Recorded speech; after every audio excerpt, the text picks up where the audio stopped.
Oh, I think they're doing a great job. A lot of them are. Good afternoon, Dwayne. How are you? Not too bad, sir. Ladies and gentlemen, Radio Cayman's Talk Today with Sterling Dwayne Ebanks. But I do have some questions.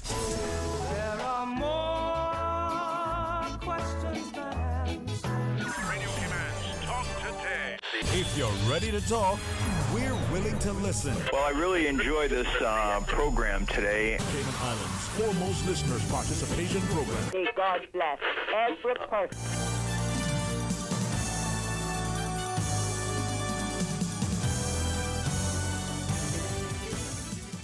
Hey, good afternoon and welcome. It is indeed a terrific Tuesday as we invite you to be a part of our discussion.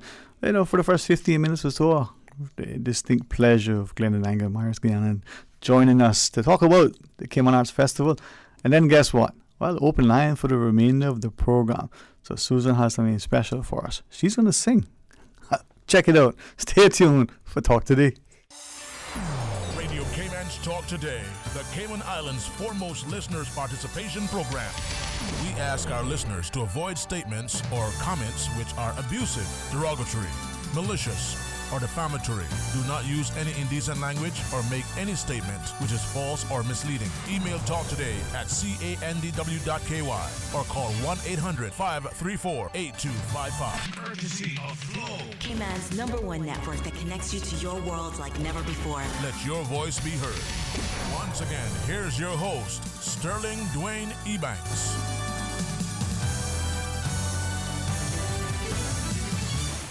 Hey, good afternoon and welcome. Thanks for joining us. And get your questions ready. Get your listening ears, prepped, because before the show is out today, Susan and I are going to sing a melody. Right, Miss Susan? It's going to sound good, man. I mean, it's going to be the chant for the week. But until then, for the next few minutes, the excellent company of Glenn and Myers join us. The Cayman Arts Festival. Mr. Glenn, good afternoon to you. Good afternoon, Sterling Dwayne, and good afternoon, Susan. Good afternoon, listening public. It is a joy to be on Radio Cayman again. This is where it all began back in 2004. Dr. Ebanks was reminding me that Radio Cayman was instrumental in the Cayman Arts Festival getting off the ground 16 years ago. So I just thought I'd get that in there to put that marker down and remind people, where it all began. So yes, it's finally here. 2 days' time, our first event kicks off. In fact, there's an event tomorrow with the master classes for the students, string students. But this in particular is a wonderful start. We have the Balana Sisters coming in. They were supposed to be here yesterday, but we all know what happened with the runway being closed, and they had to reroute their flight via Miami today. So anyway, they're coming, and we are very excited. They are very excited. They've been messaging me saying, we just want to play our concerts. They're so excited about the fact that they get to perform in Cayman for the first time. They're very active on social media and sort of seeing what they're doing, and it's amazing. Seeing one of them walking onto the airplane saying, those with cellos get to walk on first. And it was actually not the cello speaking, it was the violinist carrying her sister's cello. No, it's really wonderful. That's our first event. So they'll be here on Thursday together with the Philadelphia Big Brass Ensemble, with Rodney Marsalis leading the charge. And we want them to come with their instruments, give you a little taste of what lies in store for the Cayman public over the weekend. So that's this Thursday. That's followed by Saturday. So Thursday is the Balana Sisters. For Saturday we've got this wonderful event with Philadelphia Big Brass. And then we go into next week where we have a fantastic mix of fringe and main events. The other two main events next week, which I'll just mention a little bit about, would be the Music at the Library on Thursday. I'll be playing with Antonio and Joan, piano trio of Latin American music, really fantastic Latin American classical music. And then the final event is our wonderful jazz event with Lala Yan Yan Yin, with her trio coming in from Croatia. So we've got the United Nations basically in the perfect place for that sort of thing, where we have over 110 nationalities. I encourage all of you to come along. Tickets are selling very fast, and we want to make sure that people don't say, I wish I had come to that, because people are talking all about these events. So the events go from the 13th to the 22nd of February. Yeah, that's the thing, Marius. When we look at classical music, but music of this caliber, the global recognition. And for those of us who like the classic movies, so to speak, there's this spy walking through the streets of what is, Eastern Europe, and they hear this ominous sound. But then they go into the theater, and there's the ballet, and then there's the music. For me, when you see the talent that comes out from that part of the world, we have Latvians, we have the Serbians coming. It's amazing, Glenn, what you bring in, through the Cayman Arts Festival, from all corners of the globe to this little, rock. I mean, one thing we're very excited about is we tend to catch artists just before they go, completely stellar and unaffordable. We had Joey Alexander, we had Sheku, the Royal Chalice who played at the Royal Wedding. It's just wonderful, and they're all excited about coming here. Before, you even had Andrea Ionitsa as well. Again, he's completely off the charts as well. So it's really, really nice that we have a wonderful mix of events. And one thing we pride ourselves on is the fact that we try our best not to duplicate what's already happening here in Cayman. So there are other organizations, sort of presenting events, doing a fantastic job of that. But wherever we feel there's a gap to be plugged, we tend to sort of step in and plug it. And then the other wonderful thing we have for our features in each of our events, we normally have young people performing, young local talent performing. And we find this wonderful cross-fertilization between the local talent and the visiting talent is where the real magic happens. And you really get value added from the visit of these international artists. I think I wanted to mention something that I want to say about Joey Alexander and the way how we caught them before flying too high for us. We tried to bring him back, if you remember, 1 year after, and the agent asked 5 times more the amount that we paid initially. Just to give you an example, I'm not even talking about Sheku or Andrea Ionitsa, that they are way, way too high now. But we had them here a few years ago, and came an audience was able to listen to them. I remember during the royal wedding, Harry and Meghan, on our Facebook page, there were some posting that hey, we saw him. He was here a few months ago. It was talking about Sheku. He was in Cayman. My wife was crying because before leaving, I have asked them. He was here with his sister. And I said, "Do you want to eat something from here? Let me go somewhere to bring you something." I said, "Do you want some fried fish?" So it was raining that day, so they have eaten on my porch. And my wife said, "Oh my God, it's playing at the royal wedding, and 2 months ago he was eating fish on my patio." So it was really, really interesting. I okay, but I listen to you and I recognize how many times these things transpire on the shores, and for some we appreciate it, but it's just life in passing, and we don't always appreciate what is here. It's sort of like the way you introduce, and for some you reintroduce access to this music, so that it opens up another world to us. It reminds us that there's so much on offer here, and maybe it'll inspire children to even greater heights. Because the right word you've used is access. I really feel once people are exposed to something, it really opens their eyes and they see things very, very differently from that point onwards. So a lot of the time I try and encourage people or find sort of incentives to get people to come who wouldn't normally choose to come, because I know of the transforming power of the music itself. To really get them thinking and start that, sort of sow that seed of curiosity in their minds, then they start, to get involved with it a little bit more. And it's a lifetime learning kind of experience.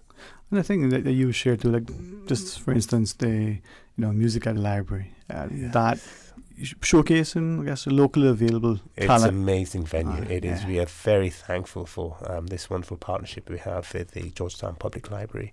We have a wonderful instrument that lives there, which the Cayman Arts Festival was able to acquire from a grant from the All Foundation.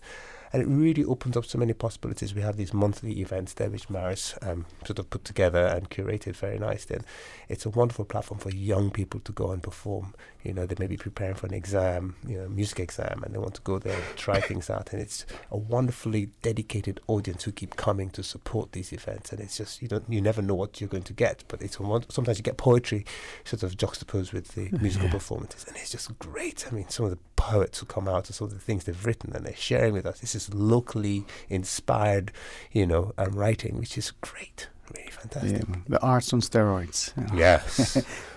But it is hopefully a reminder of two things: the amazing talent that is within our shores and the incredible opportunities that exist here. If we would just draw together to be able to leverage it, for instance, extend those bridges. Exactly. One of the things I'm very excited about is the Cayman Arts Festival, through educational sort of focus that it has. It's now targeting the kids even younger. So we started a program with one of the preschools and trying to get the kids exposed to playing musical instruments from very even younger than the primary school.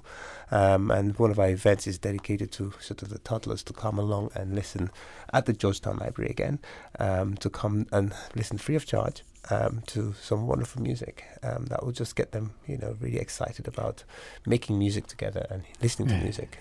That's it, man. Music, it's something about it, how it just brings a soul into some sort of, harmony. Yes. And it resonates within us, a spirit that makes us want to just move forward positively, productively. Exactly. I like it, man. I like it. This will be probably one event that we'll always have going forward on our schedule for the festival, Music for Children.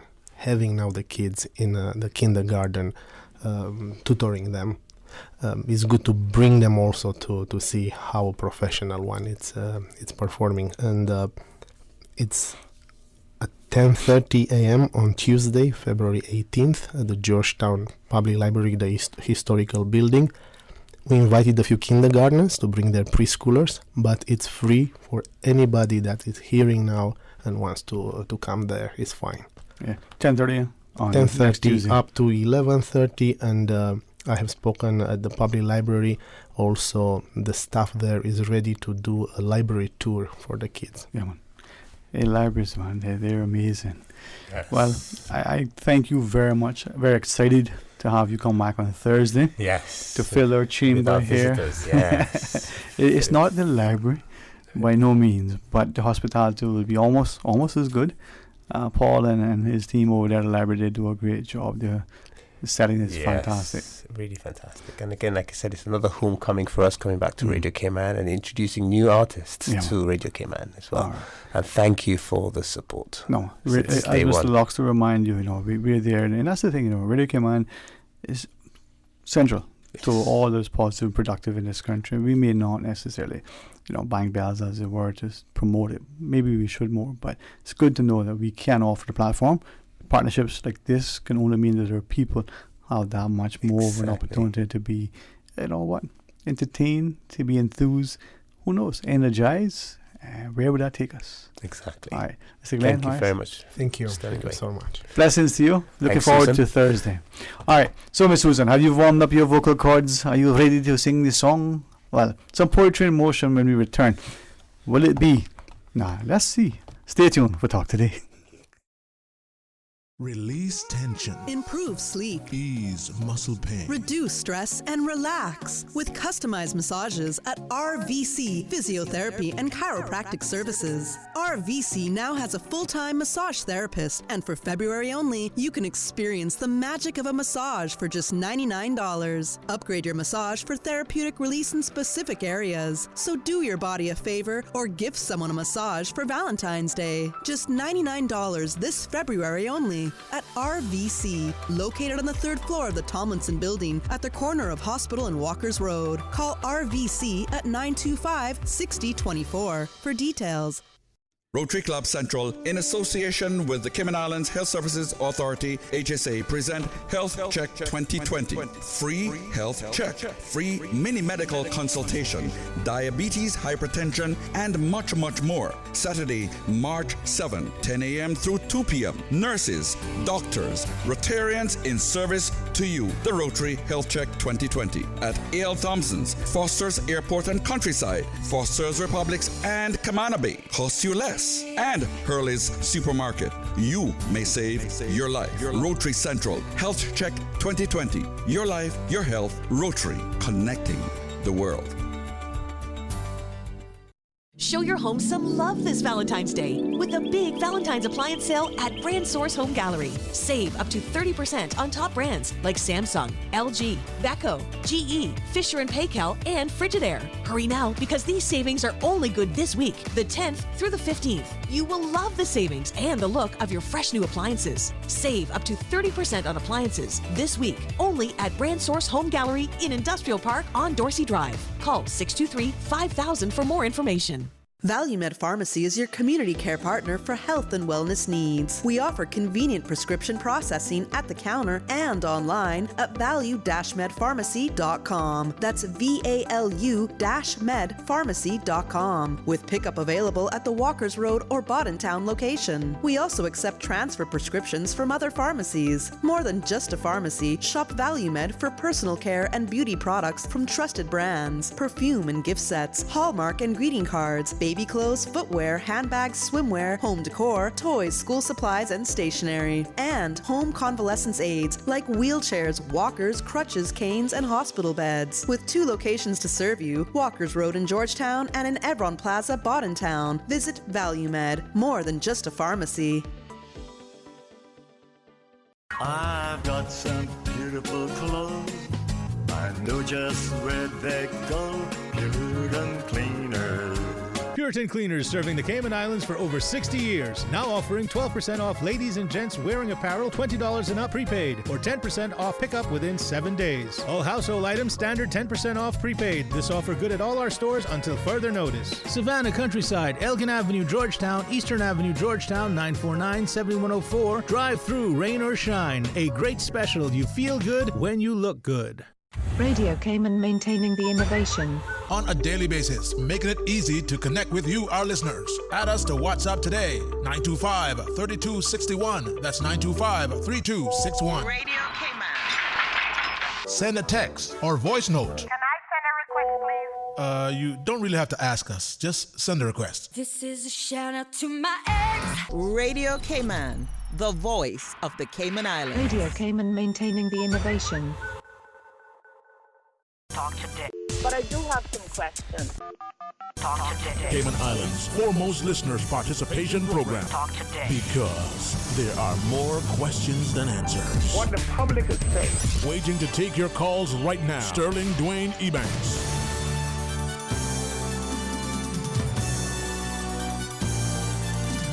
Hey, good afternoon. Welcome back. Let's have some open line. You know what they say, when life hands you lemons, well, you make lemonade. Well, I prefer, a lemon meringue pie. But could you not trade the lemons for the limes and, make it that much better?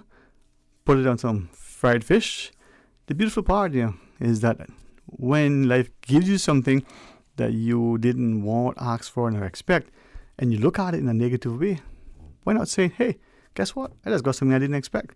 Now, if you subscribe to the notion, as many of us thankfully do, that God won't give you any more than you can bear, that He knows your strength even beyond what you believe is possible. Can you rise above the occasion and succeed?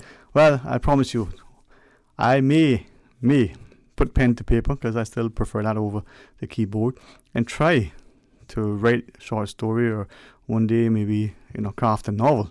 I may even venture into poetry, but I promise you I will not publicly sing. Hey, I might even try that. With Susan's assistance, we could hit a couple of notes. What do you say, Miss Susan? Get a wheelbarrow, I could probably carry a tune. Maybe even then there'll be a challenge. Well, it's some open line, and I have a good friend on the way who is going to help me to stir the pot.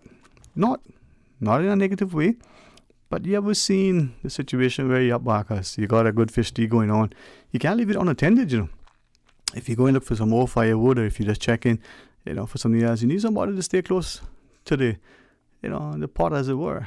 And as Uncle Lester used to say, you can't go too far from the fire. You got to make sure it's all good. So 949-8037, 949-6990, or 1-800-534-8255. Invite you to call and share your thoughts with us. Let's have some open line. Let's take the time to share, and let's critique if you want. If it can be constructive, even the better.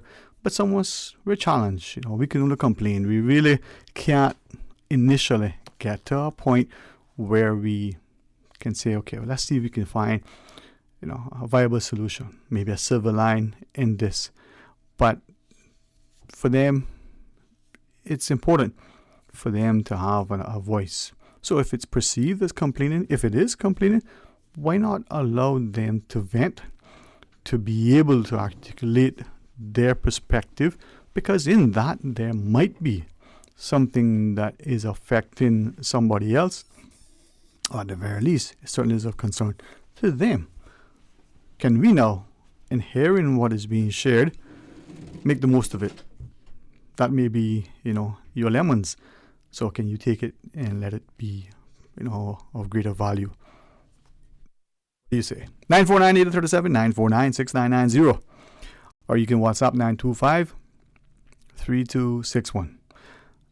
As we consider some of the things that have been just reported recently in the news as of yesterday, even the discovery of what seemingly is a large shark tooth. Now, a friend of mine saw a picture of it and said, gee, this looks like what a dentist took out of my mouth the other day. Some of you may want to talk about that and wonder to what extent, if any, would it be possible to look at the site further to see if there's any other remains of perhaps that animal or others. Now, you may want to talk about the runway and question why, whatever happened. Is there any other information to hand? Is it even worse than what is reported? Is there a way to do it? What is there? How is there? What, is being said? What is not being said? And of course, you may want to look at other things as well. Now, I know, for two of us anyway, it was maybe a little bit too early. Not because of the hour, but because of the topic and perhaps the timing and like. But when you get a chance to have some people share in the most candid, still very respectful and civil, but as they say, no holds barred, no punches, sort of held back. They share and get, you don't want to say riled up, but get to a point where they share in such a way that you can sense that there is a growing level of frustration. And sadly, there isn't probably an ear that you can bend that seems to be one empathetic and receptive to the notion that what is transpiring is greater than what is being acknowledged. And oftentimes, justified or not, we are pointing fingers at leadership. I say that generally, whether that's political leadership or business leadership. From that perspective, I'll share two things. So one of the individuals was saying, over the years, he's had many businesses. Most of us acknowledge that, as he shared, but for one business, they were all very successful. He built them, sold them. He was able to still maintain some. But he says, the struggles of those early days of getting financing, still the same struggles of today.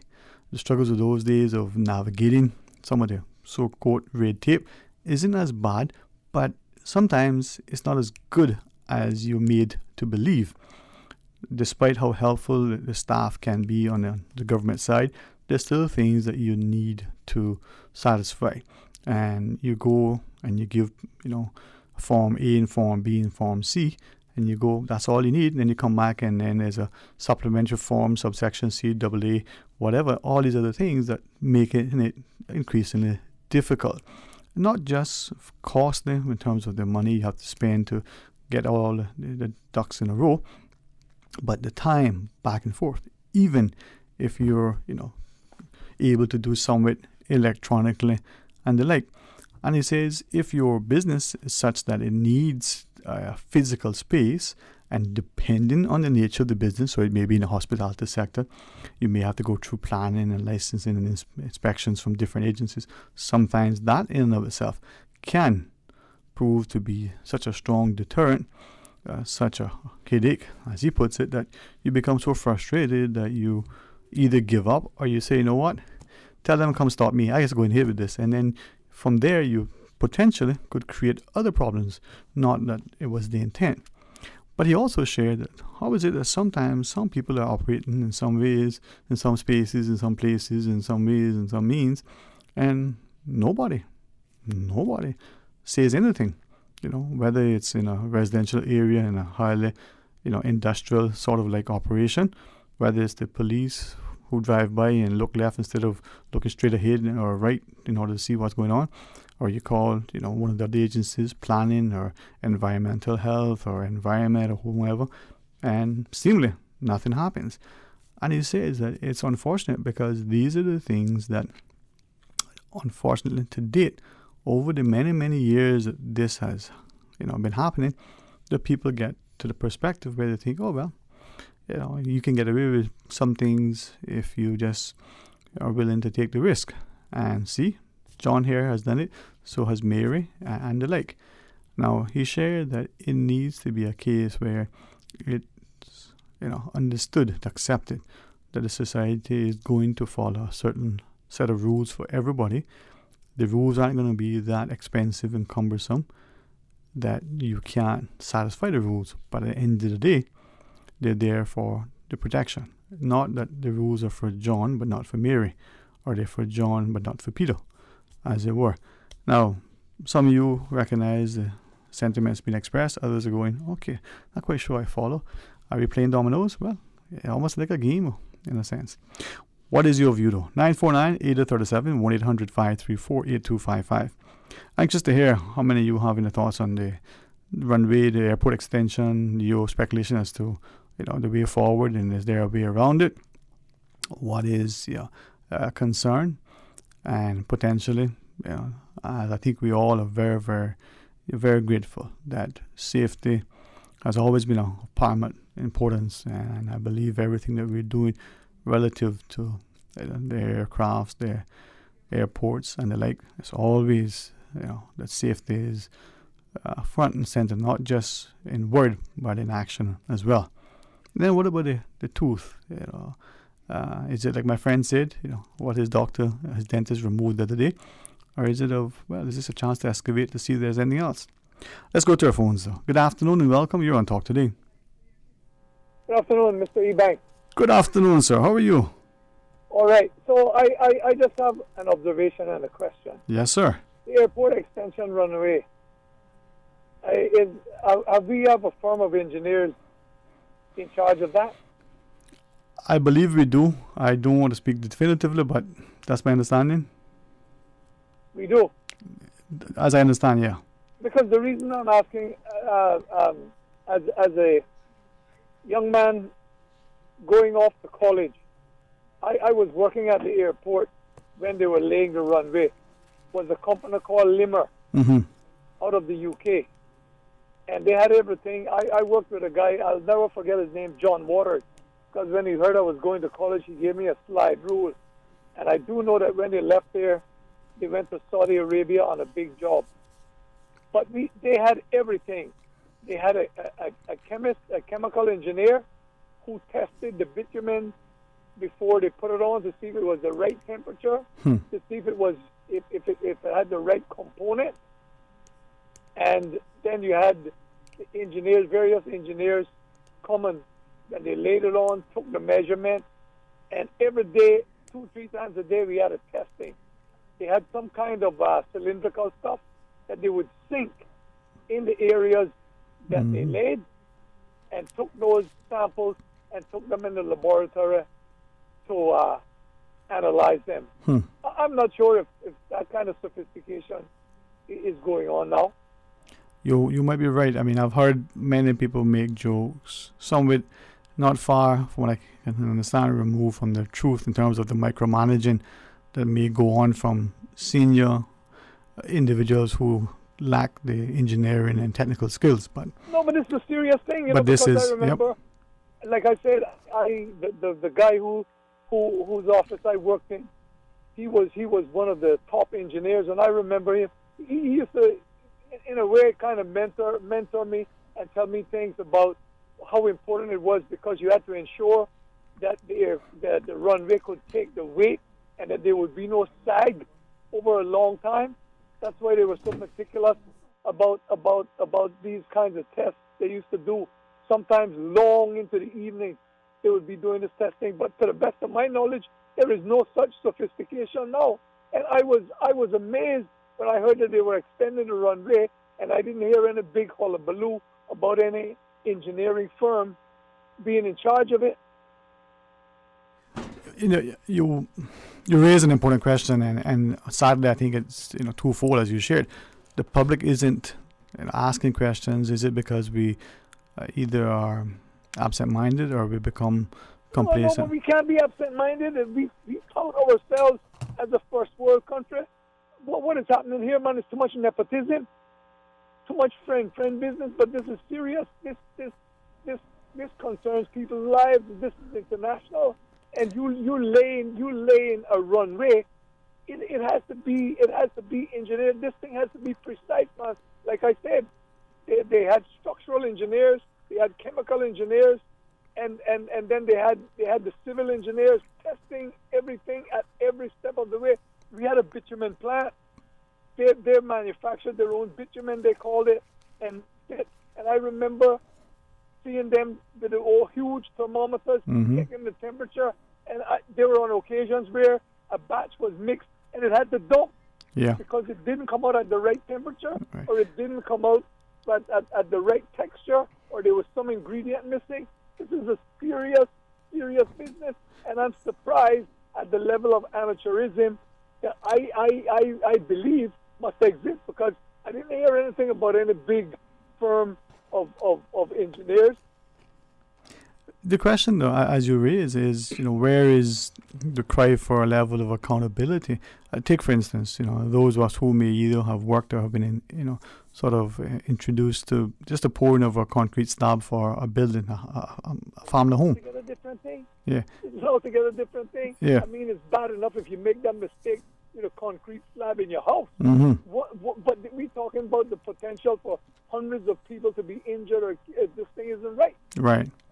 And as you said, as the temperatures sort of heat up, even the pouring of a concrete slab, or folks would say, pour it at the cool of the day and keep it watered in order to prevent that. But you understand there are all those technicalities, because I remember John Waters talking about the rise and fall of the temperature, and the bitumen, the stuff had to be mixed so that it would give and take for all these kind of things, because in the heat of the summer, it would have a different kind of impact from the cooler. Well, I don't know anything.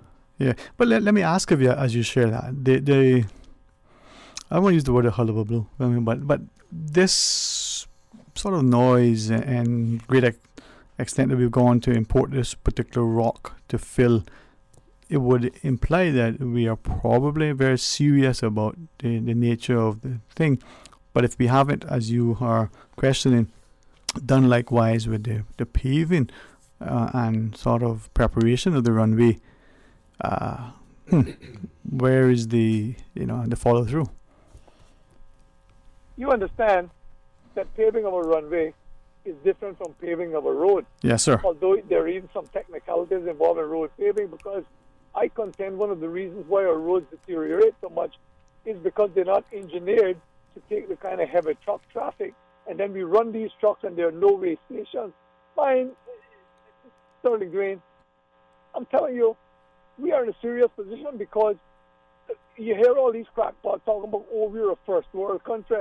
Yeah, but we don't operate to first world standards. Because here now we're talking about laying a runway.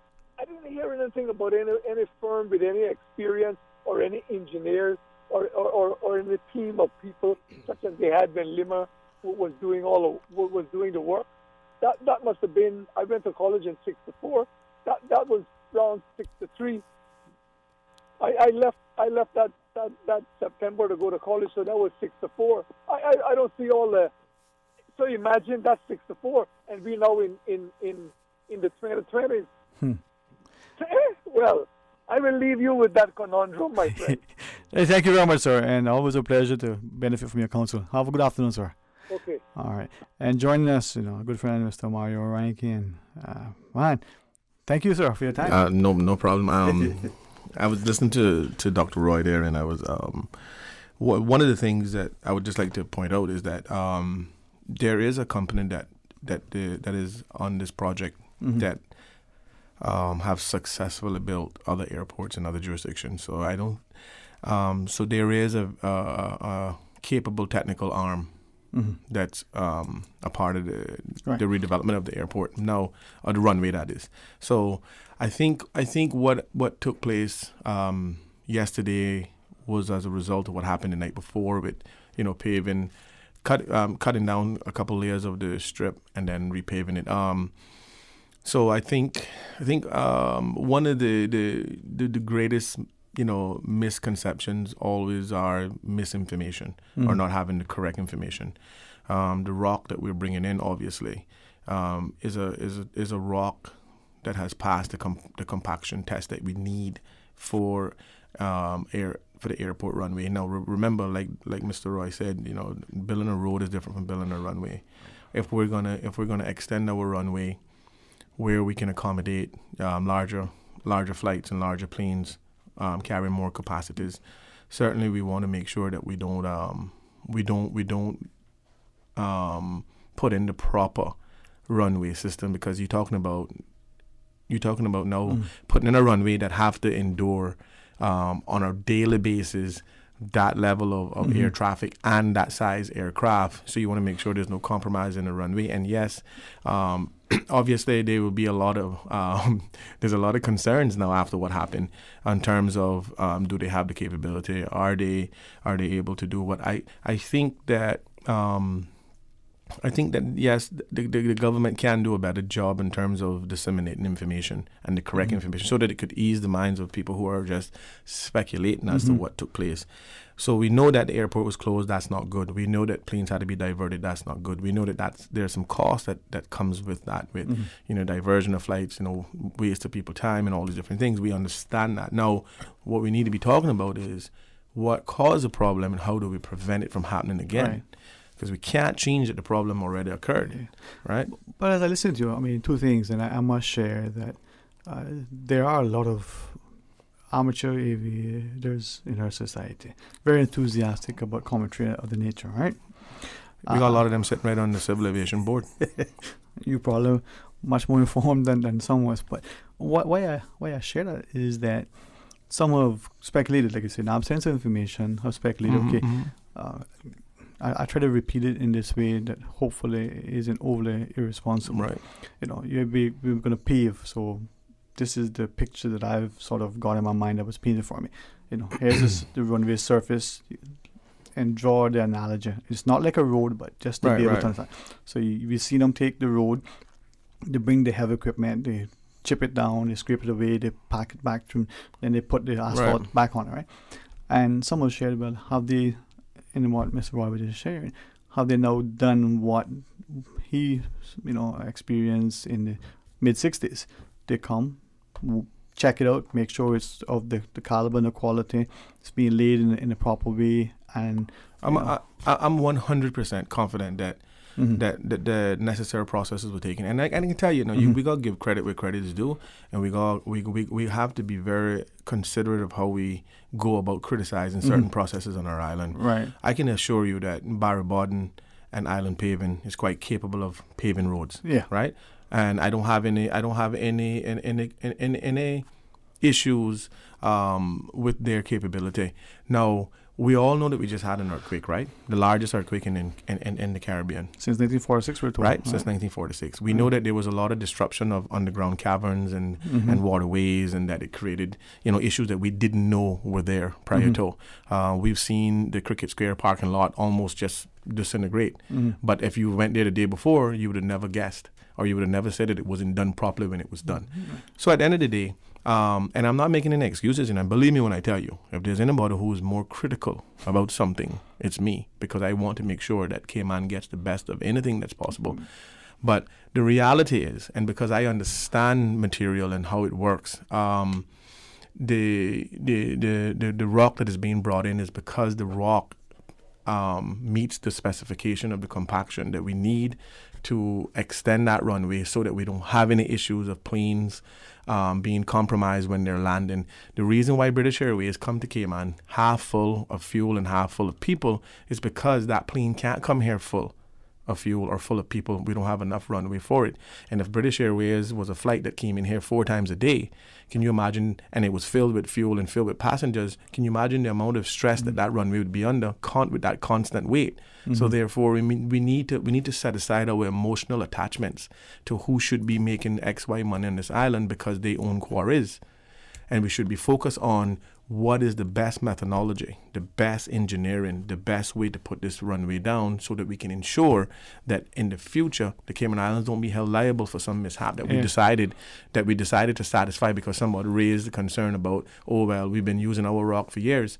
One of the reasons why we see our road deteriorating now is because we moved away from using marl as a top layer for compaction.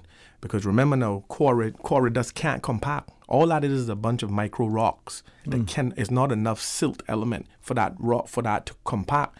So when you lay pavement on top of quarry sand, quarry dirt, which is 3/8 to dust, when you lay pavement on top of that, beneath that, whenever there's any rumbling of any major heavy equipment, the sediment under that is moving. That's why you see potholes. If that top layer had marl like we used to use, and that marl was put in there and compacted, and then that asphalt goes on top. So if you have your quarry, like your short rock below, your quarry on top, and then your marl as the top layer, then you would see less deterioration of our roads. That's just simple. You don't need to be an engineer. I used to work for Mr. J. Borden that owned K-Marl Limited, and I can attest to what I see marl is capable of doing.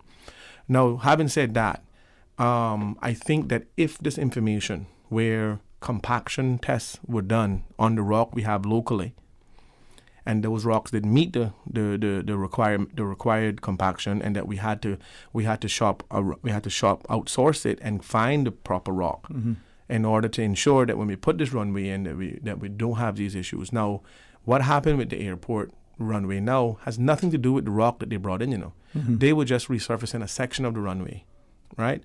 They did it the night before. The next day, obviously, our airport is a very busy airport during the midday hour. And then we had from what I understood, we had the fire station brigade that ran their trucks over the fresh asphalt the morning of. So when we had that traffic, then it had some sinks in it. Now, isn't it better that we figured that out now, as opposed to if we had that airport open and running and then that mishap happened on say a plane approaching or taking off and it was been an issue. So at the end of the day, yes, we would have all loved, and my biggest fear was that we didn't have any air ambulance patients that had to go out during that time of closure, because then that would have created a level of hindrance of a person being able. Could be much worse. Could have been a decision between life and death. Yeah. So yeah, is this a serious learning experience? Absolutely. When you come after the break, then, if we invite you to share with us, let's ask about the lifespan of our infrastructure. The airport, you shared earlier, are we building long term for the best quality for the most lifespan? Let's maybe talk to that issue for a bit, and get into anything else. For those who want to, if you can outmaneuver Mr. Rankin, you get a cup of coffee. Stay tuned for Talk Today. Today's biggest news. Radio Cayman. It's only 2 species that we have here on the island. Generations present. Your voice, your choice. For today's biggest news. Access. Local, regional, international. This is headlines from Radio Cayman's newsroom team. Today's biggest news. The green iguana call nets more than 48,000 in the 5 weeks of the new year. The program saw 11,400 carcasses carried to the landfill for counting between February 3rd and 8th. The call is a nationwide effort to stamp out the invasive species. The program started in October 2018, and more than 1 million green iguanas had been culled so far. You can find the full breakdown at doe.ky. In news elsewhere, the World Health Organization says the official name for the disease caused by the new coronavirus will be COVID-2019. It comes after the death toll from the virus passed 1,000. Tens of thousands of people have been infected. The word coronavirus refers to the group of viruses it belongs to, rather than the latest strain. Researchers have been calling for an official name to avoid confusion and stigmatization. There are now more than 42,200 confirmed cases across China. The number of deaths has overtaken that of the SARS epidemic in 2003.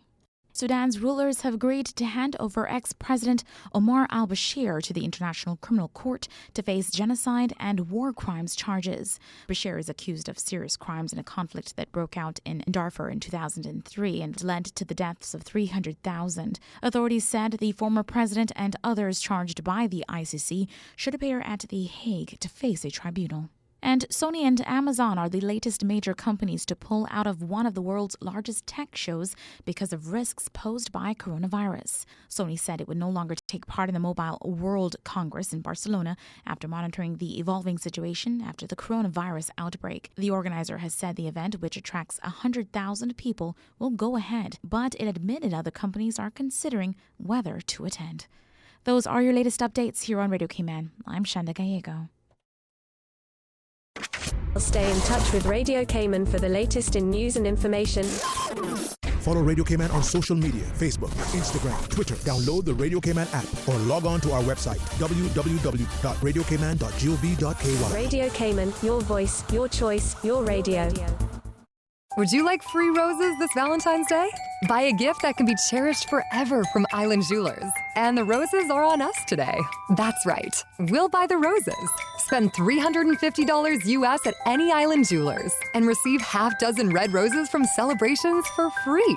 Island Jewelers is located in the Island Plaza under Margaritaville, Camana Bay, the airport, Kimpton Seafire, and Ritz-Carlton. Show her you love her today, forever, and always with Island Jewelers. Dominion Life Global Ministries invites you to their first anniversary prophetic convention. Theme, I Must Recover.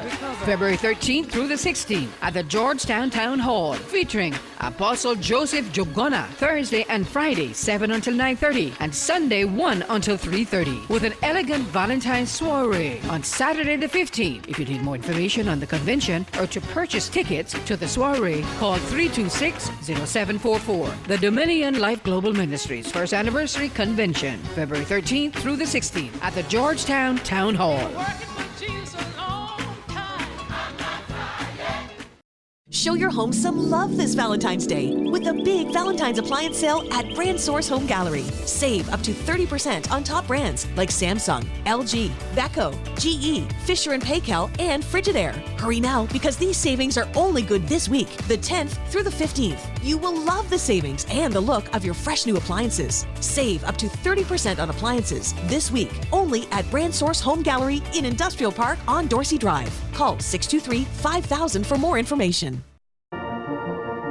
The 2020 Cayman Arts Festival is here, featuring internationally acclaimed top American brass ensemble, the Rodney Marsalis Philadelphia Big Brass, from the streets of New Orleans to China's National Center for the Performing Arts, and now in Cayman. Saturday, February 15th, 7 p.m. at the Marriott Hotel Ballroom. Tickets are $40 for adults and $15 for students. Tickets are available at www.caymanartsfestival.com. For more information, call 922-5550 or email inquiries@caymanartsfestival.com. Event sponsored by Butterfield Bank. Talk today. But I do have some questions. Talk today. Cayman Islands' foremost listeners participation program. Talk today. Because there are more questions than answers. What the public is saying. Waiting to take your calls right now. Sterling Dwayne Ebanks.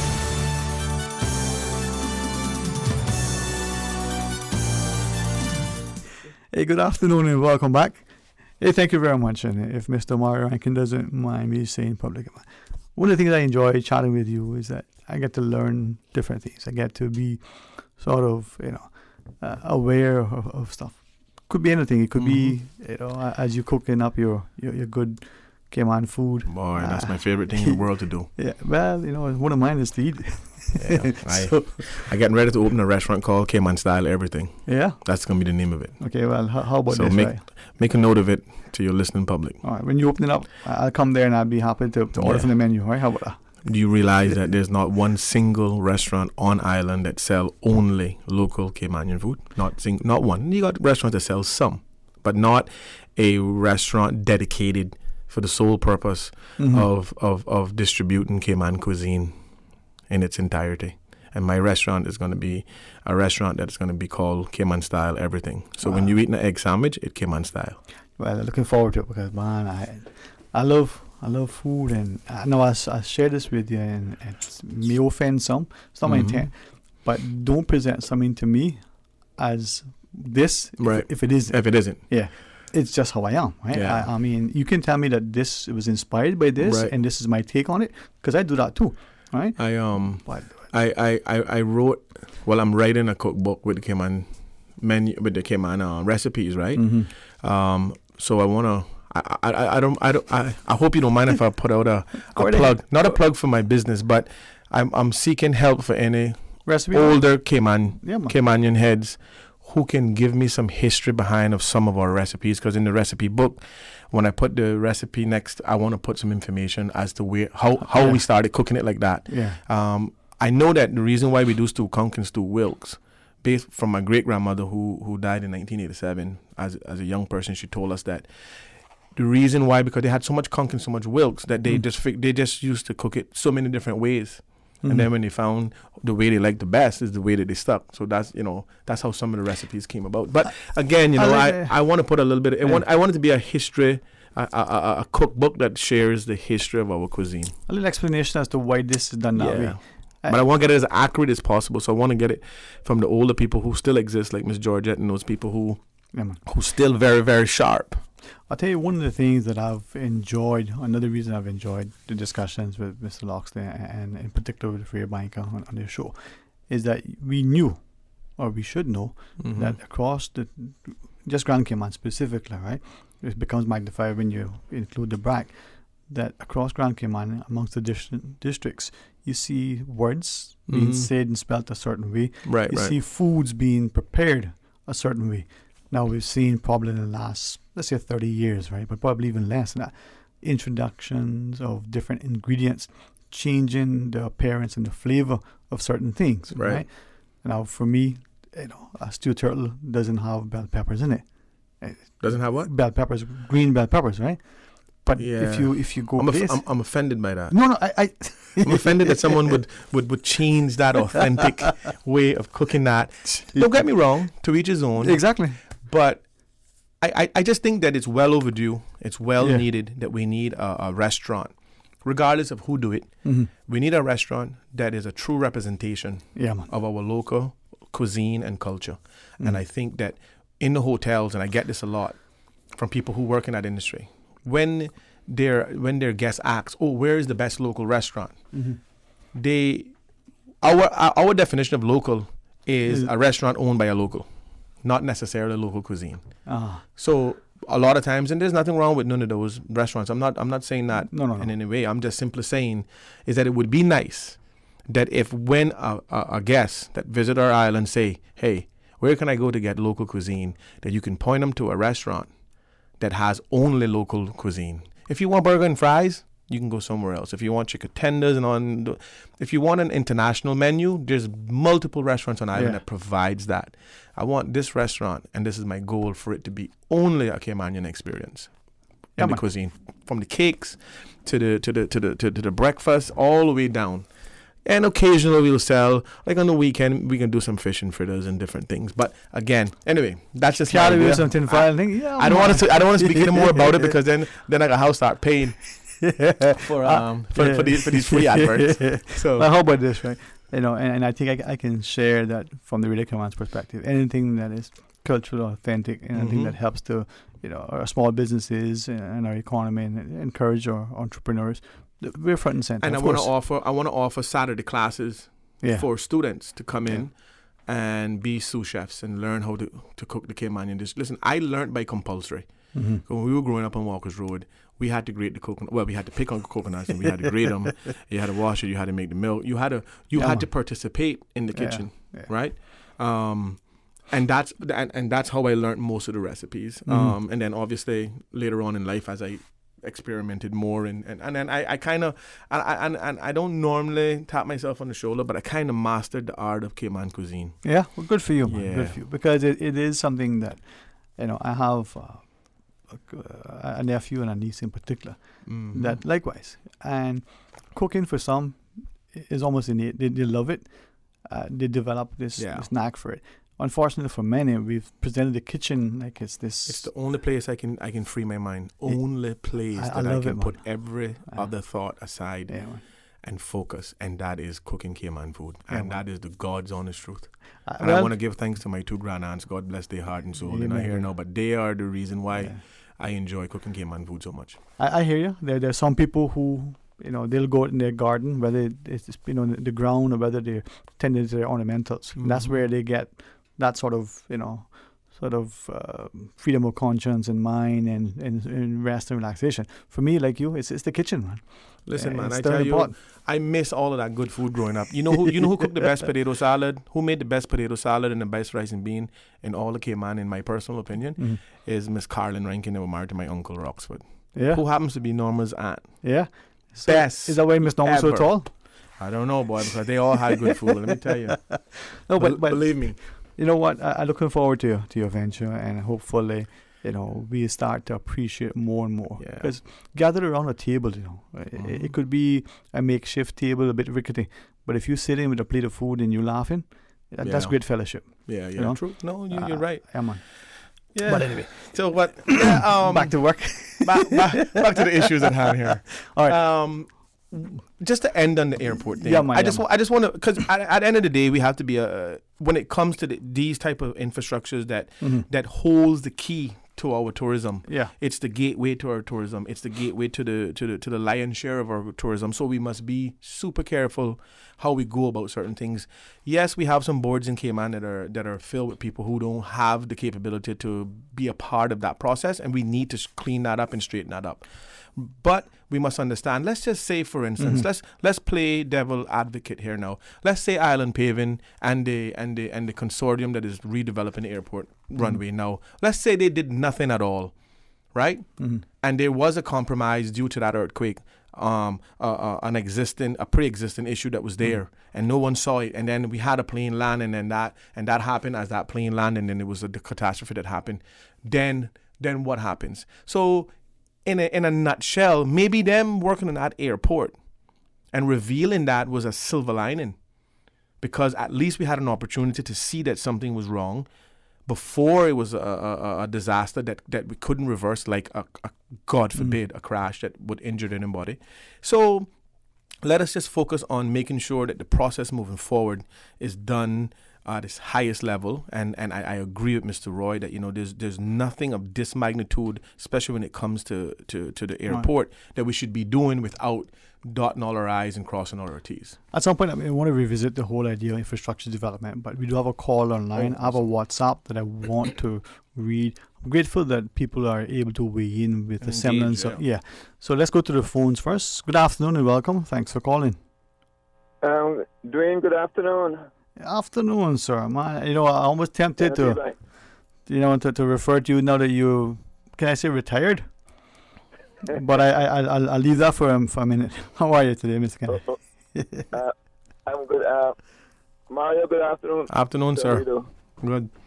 Okay. Dwayne, I am no longer employed with the public sector, but I'm not retired. You just retired. You need to rest, man. You need to go fishing. I tried that on Saturday, but I didn't find too many fish without food. Make me catch them. No, I didn't say that you go catching them, because that's a different story. But I hear you, man. I hear you. I mean, fish not catching. That's why I stay. It's like different. I go to my brother's deep freeze, man. I have better luck. All right, man. But thank you for taking time to share with us, man. Okay. Just a couple of comments. One, Mario, congratulations, and I hope that your business is a success. It should be. Thank you. Because God knows that's one of the main things with tourism. It's supposed to help you with your culture. Persons travel to experience the cultures of other to their destination. Right. And we come here to get no Cayman food, no Cayman music. We need to pick up Berman Scott. Right. Quincy. those are two guys that seem to be trying to bring back a little Cayman music. So, Mario, again, congrats and all the very best. I appreciate that. Okay. One other thing I wanted to talk about was MLA Austin Harris with the committee, but traffic. I want to congratulate them also for was the approach whereby apparently if their recommendations are accepted in a couple of years' time, could see some relief on our roads. Having said that, because from what I read, their recommendations tend to lead towards a solution that's very cost effective in that government really wouldn't be expending any funds to see some positive results. On the other hand, they will be losing some revenue. Now, where are they going to pick up that lost revenue from? And I would respectfully suggest that again some form of income tax, payroll tax, property tax, but it's time to be stopped putting all these taxes whereby the less fortunate are the ones who have to bear the brunt of it. Exactly. Agreed. And the other thing was that on last Sunday I came in second.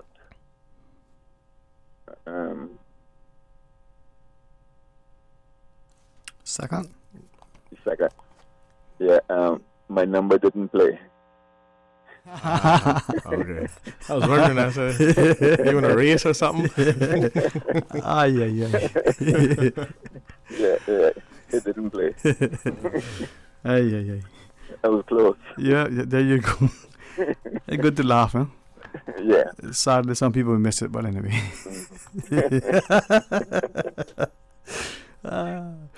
No, man.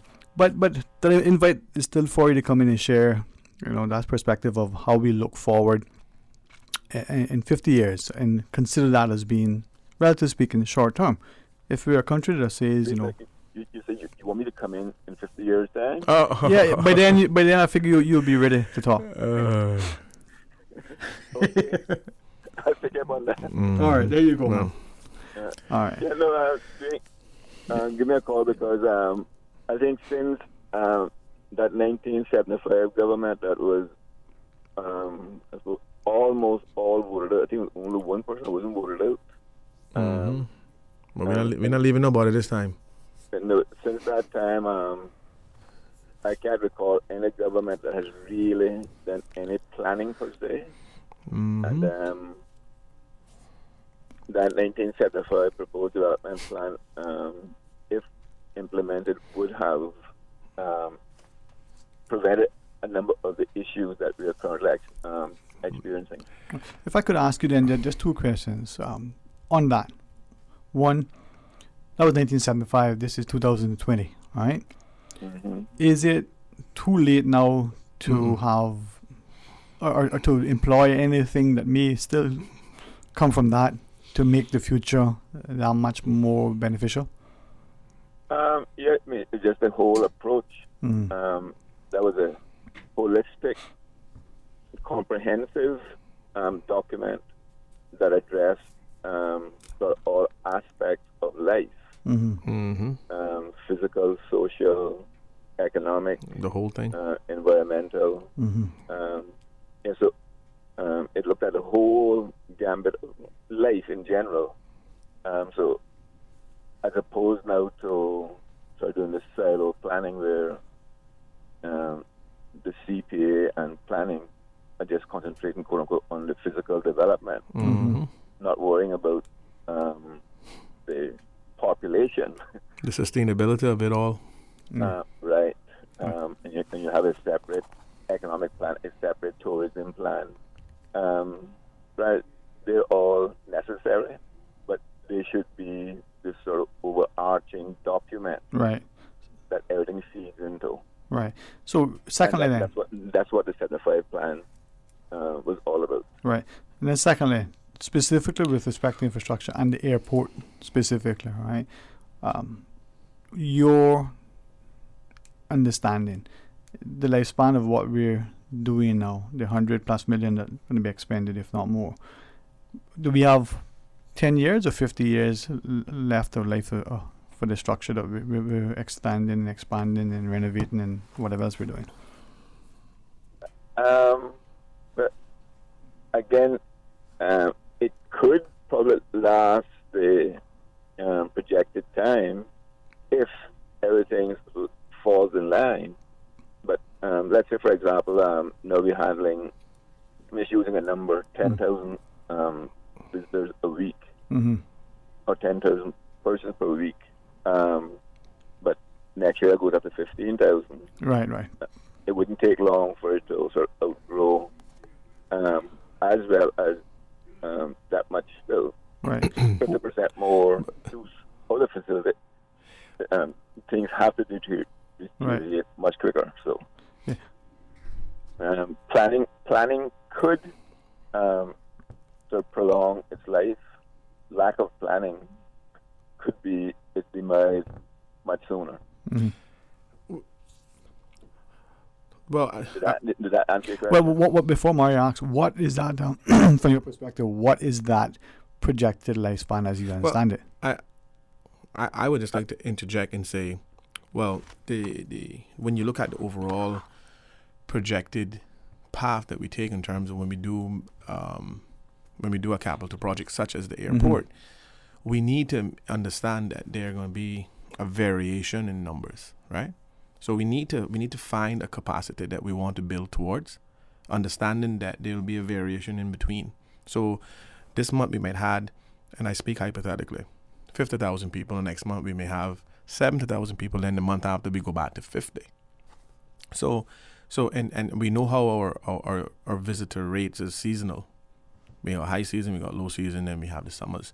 But the one of the fundamental breakdowns that we have is that we've always built according to an election cycle as opposed to a sustainable cycle. So when we did the Royal Watler Terminal, for instance, when Meisner Marine built that, 10 years later we was talking about building a bigger facility because we had only built it short term. It was 10 to 20 year that window that we use with the airport. If we're going to build long term, we have to come to the conclusion that in order to do that, because we're not basing the development of the airport based on the population of Cayman, we're basing it on the growth of visitors, right?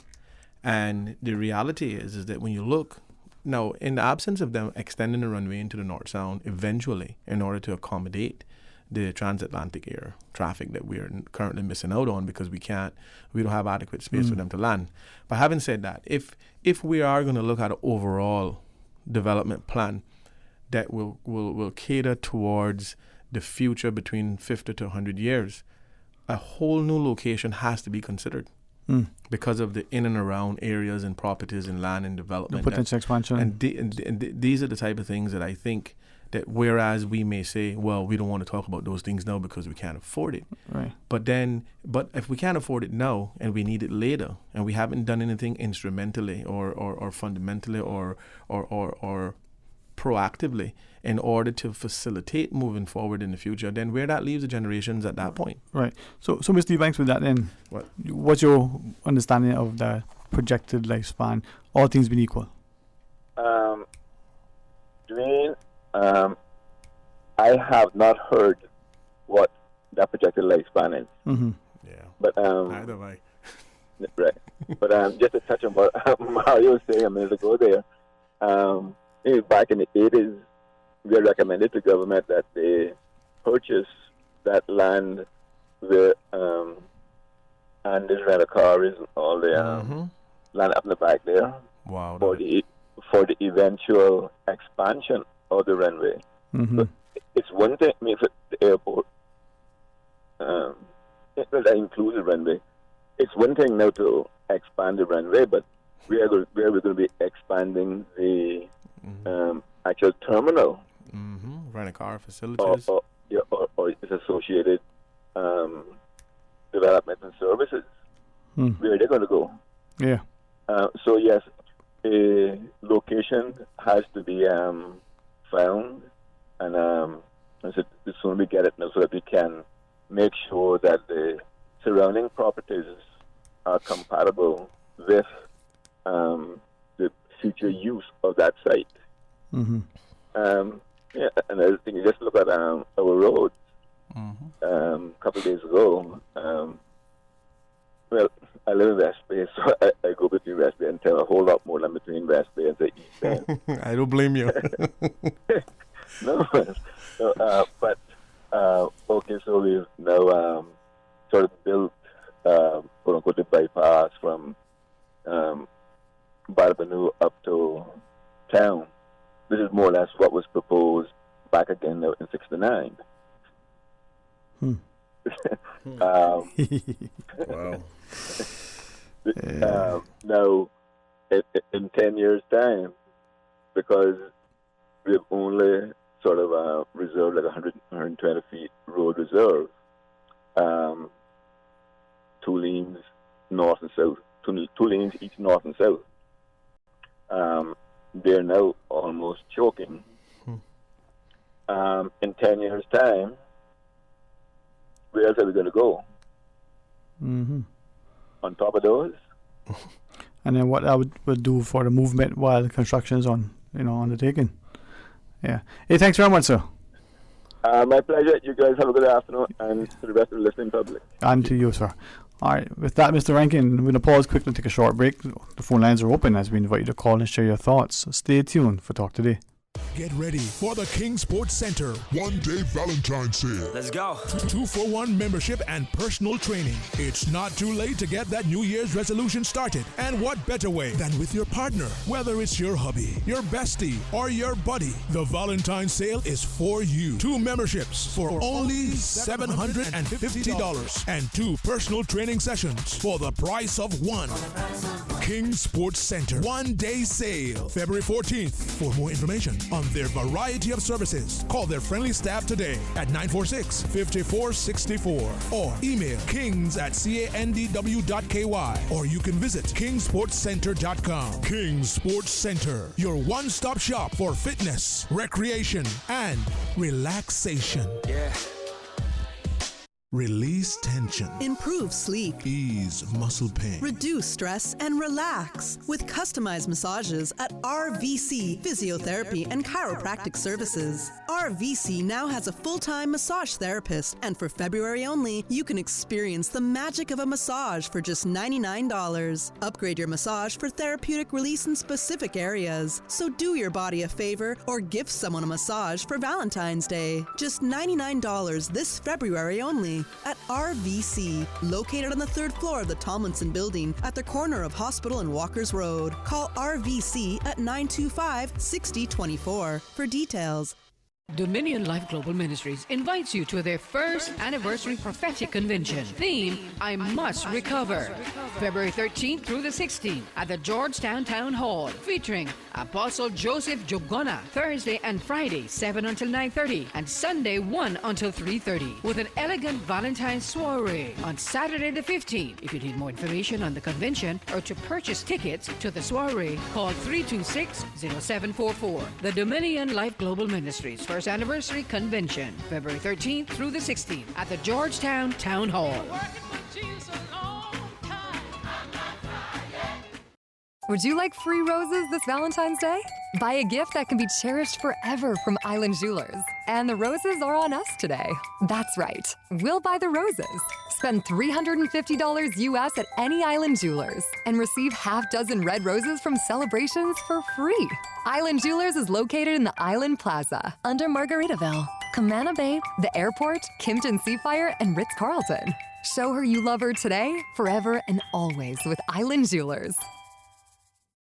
Radio Cayman News, live, in-depth team coverage. A 7.7 magnitude earthquake has occurred. Fast. Radio Command's Carsley Fuller was one of the first to call in. I could hear my neighbors across the street saying, whoa, that was a big one. Accurate. Radio Command's Shanda Gallegos covering the story for us. Advising there is only a very low risk of a tsunami following this afternoon's earthquake. If it's happening now, you're hearing it now. We have had the all clear from the Pacific Tsunami Warning Centre. However, there will be aftershocks. We've had a very dramatic afternoon, and I know that for a lot of people this has been very frightening. It does not appear that anyone has been hurt and that we have been spared the worst what could have been a truly devastating ordeal.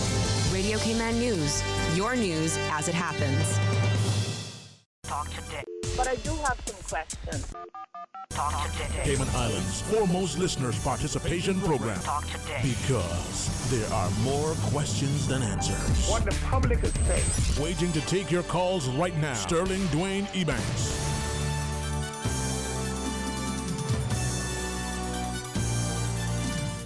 Hey, good afternoon. Welcome back. Thanks to Mr. Mario Rankin for sitting and joining us today and sharing in the conversation.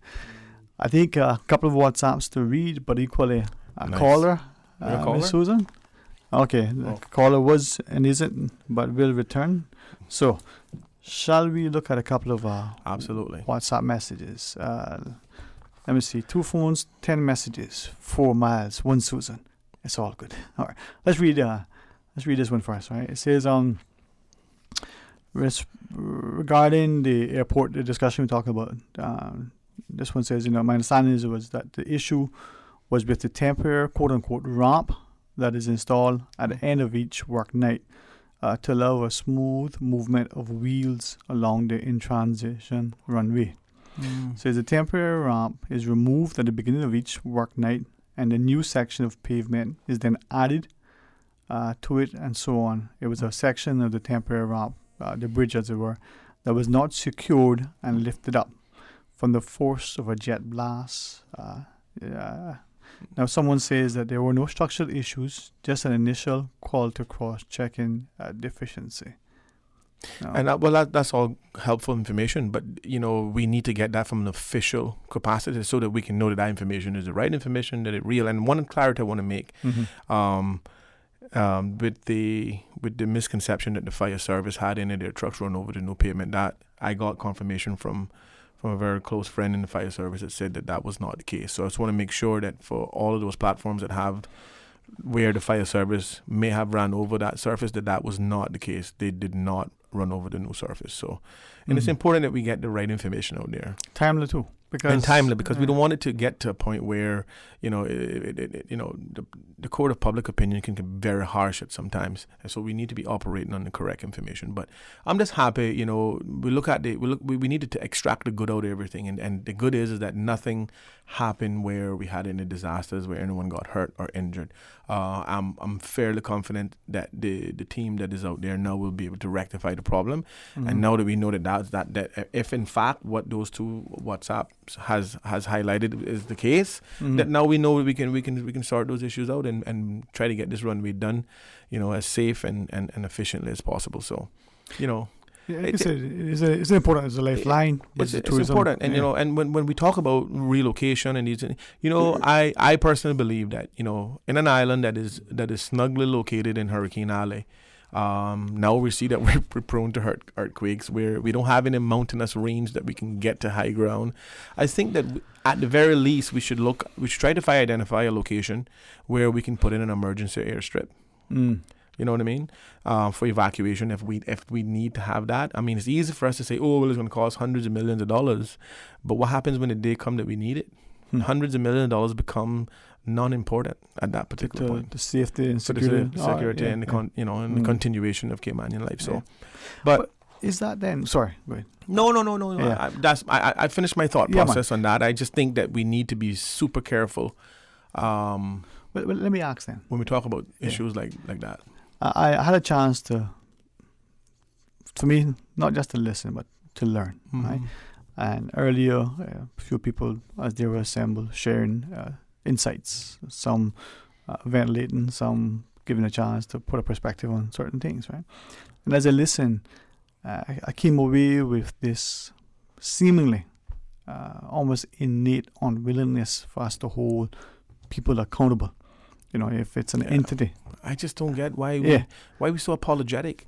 I mean, when it came out, when a proposed project or idea or something that is gonna fundamentally affect a cross section of Caymanians or a large part of Caymanians, and the public purse is being used in order to do that, every single Caymanian have the right to speak up about it, whether or not they're right or wrong, or who's to say they're right or wrong. Listen, more recently we see the Smith-Bacadere project, right?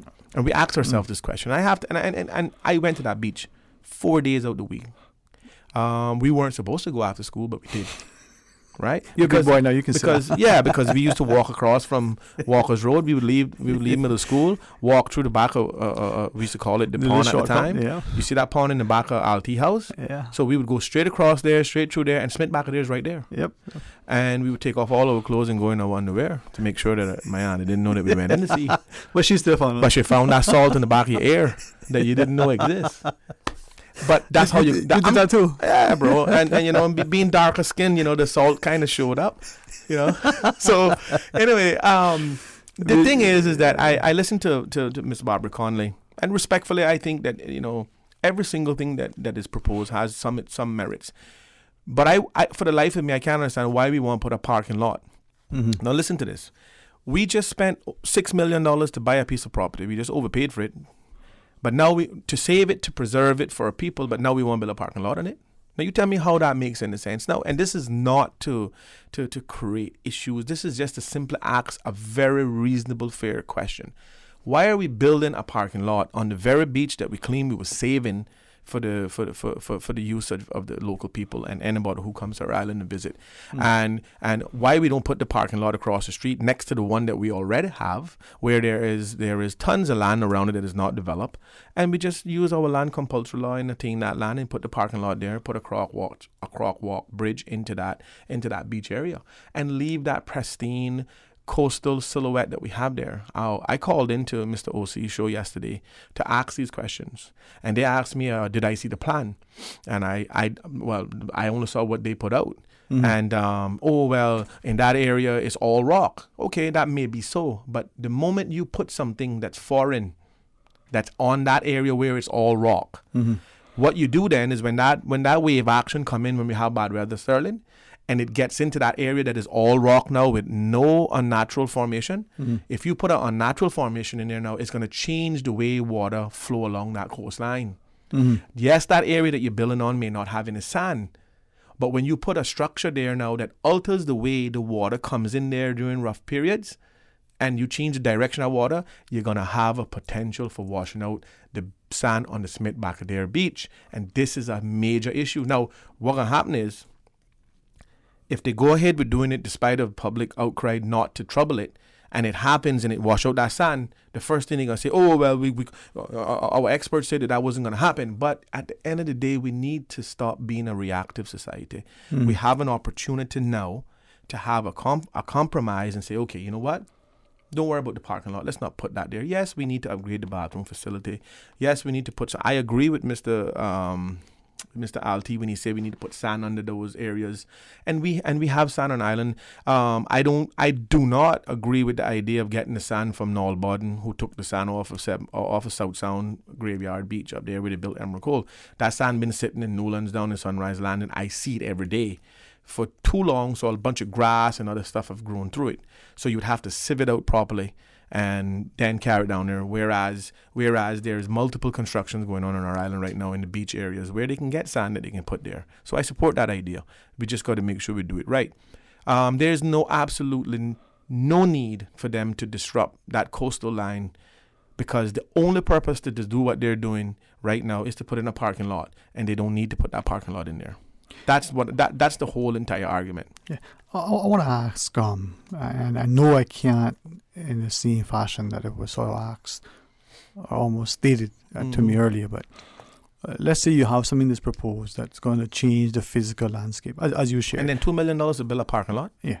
Come on, man. But you have someone, let's just say, let's make it easy, an individual who is championing something, but in another phase, in another sphere, this person is a horrible person. Let's just make it as egregious sound as possible. Right.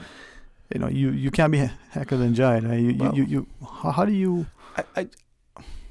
Sterling, I'll be very honest. I don't understand why is it that we feel like we need to tear down everything to rebuild it. There's nothing wrong with Smith's back there. If we're going to put a proper bathroom, if we're going to put more bathroom facilities, okay, let's do that. If we're going to ensure that whatever development we do there is sustainable and ensures the integrity of that beach, then yes, let's do that. But let us not go these extra miles because we're looking political emblems in order to get reelected. Because when they say on this radio that the reason why this group is formed to prevent them from destroying that coastal line is political, but you, the politician sitting inside here, what reason Kirk Tibbetts had to be up inside here to support Barbara to do this particular project if it's not political?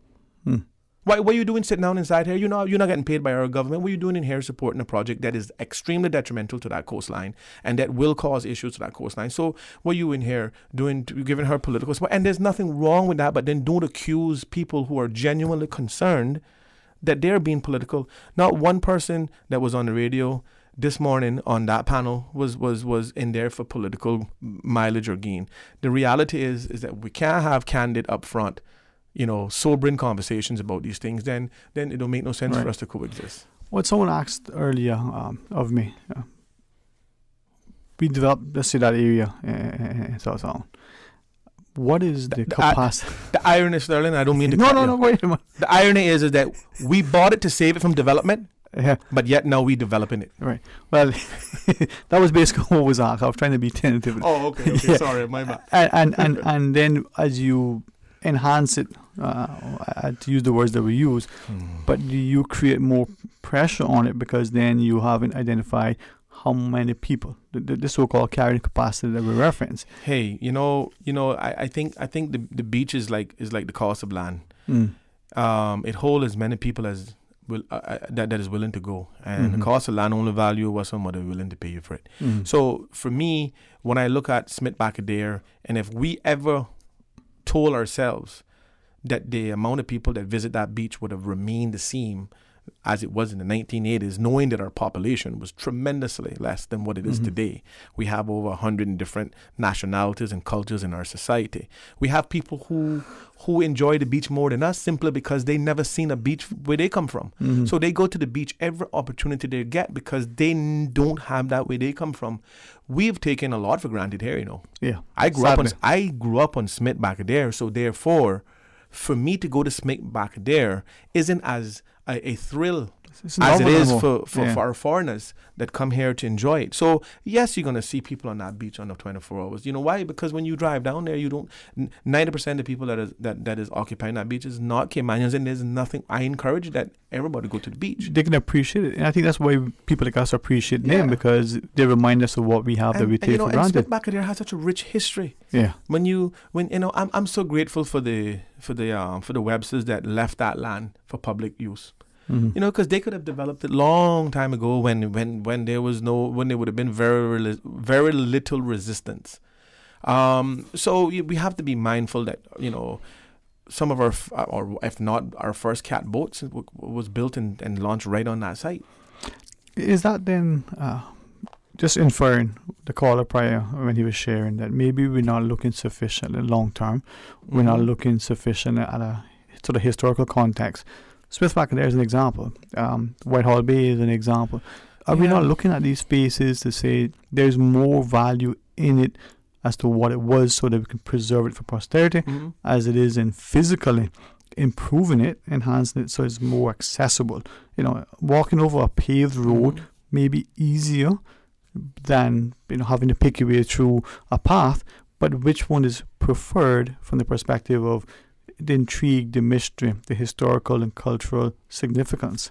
Sir, I would just use this scenario. When I go fishing, I like to catch fish, but I mainly go for the fishing experience. You understand? Yeah. So the reality is that if we're assuming we're building this place for the convenience of someone who don't want to walk over a certain terrain to get to the beach, then I think we are building it for the wrong reasons. Smith back there has always been in its natural form, right? People have always visited Smith back there because of its natural form, not because it's a commercialized look looking industrialized beach. You know, if we wanted to convert Smith-Barcadere into a commercialized beach, then we have certainly lost focus on what our historical moral values are. You understand? Listen, we had the 7 Mile Beach, which has now turned into to Minnesota Beach, right? We got stone paved walkways, we got walls, we got all sorts of things that whatever happened to those beautiful wheat mellow trees that was all in that bush and everything? Cocoa plums, you see? The grape trees? And I'm not saying that we can't have the Kempton and we can't have the condos and all those things that are there now. I'm just simply saying is that why we can't have the things that was always there too. So, you know, we have to learn to develop sustainably, and we have to be able to coexist where we can have our cultural things that we don't have to worry about anybody impeding them. I mean, you know, the West Bay Road closure was an indictment in itself, right? And now we're looking at Smith-Barcadere. My God, that poor little beach that's been sitting snugly on South Church Street for all of these thousands of years, and now we got somebody who looking for political mileage that want to build a parking lot just so they can say that they did something. Well, I can assure you, let me just send this message out very clear now. They will not be building any parking lot at Smith-Barcadere. I can assure you that. There is a petition that has already been formed, and we will be stopping this. That's 100% guaranteed. So I suggest that they find something that's popular as opposed to unpopular in order to put on as a political emblem to get reelected, because it won't be that one. All right. With that, let's pause and take a break. You stay with me after the break. We have some more fun. All right. Stay tuned for Talk Today. Would you like free roses this Valentine's Day? Buy a gift that can be cherished forever from Island Jewelers. And the roses are on us today. That's right. We'll buy the roses. Spend $350 US at any Island Jewelers and receive half dozen red roses from Celebrations for free. Island Jewelers is located in the Island Plaza under Margaritaville, Camana Bay, the airport, Kimpton Seafire, and Ritz-Carlton. Show her you love her today, forever, and always with Island Jewelers. Show your home some love this Valentine's Day with a big Valentine's appliance sale at Brand Source Home Gallery. Save up to 30% on top brands like Samsung, LG, Beko, GE, Fisher & Paykel, and Frigidaire. Hurry now because these savings are only good this week, the 10th through the 15th. You will love the savings and the look of your fresh new appliances. Save up to 30% on appliances this week only at Brand Source Home Gallery in Industrial Park on Dorsey Drive. Call 623-5000 for more information. Your Radio Cayman 6 p.m. news, Monday through Friday, is brought to you by Logic. Your life connected. Talk today. But I do have some questions. Talk today. Cayman Islands' foremost listeners participation program. Talk today. Because there are more questions than answers. What the public is saying. Waiting to take your calls right now. Sterling Dwayne Ebanks.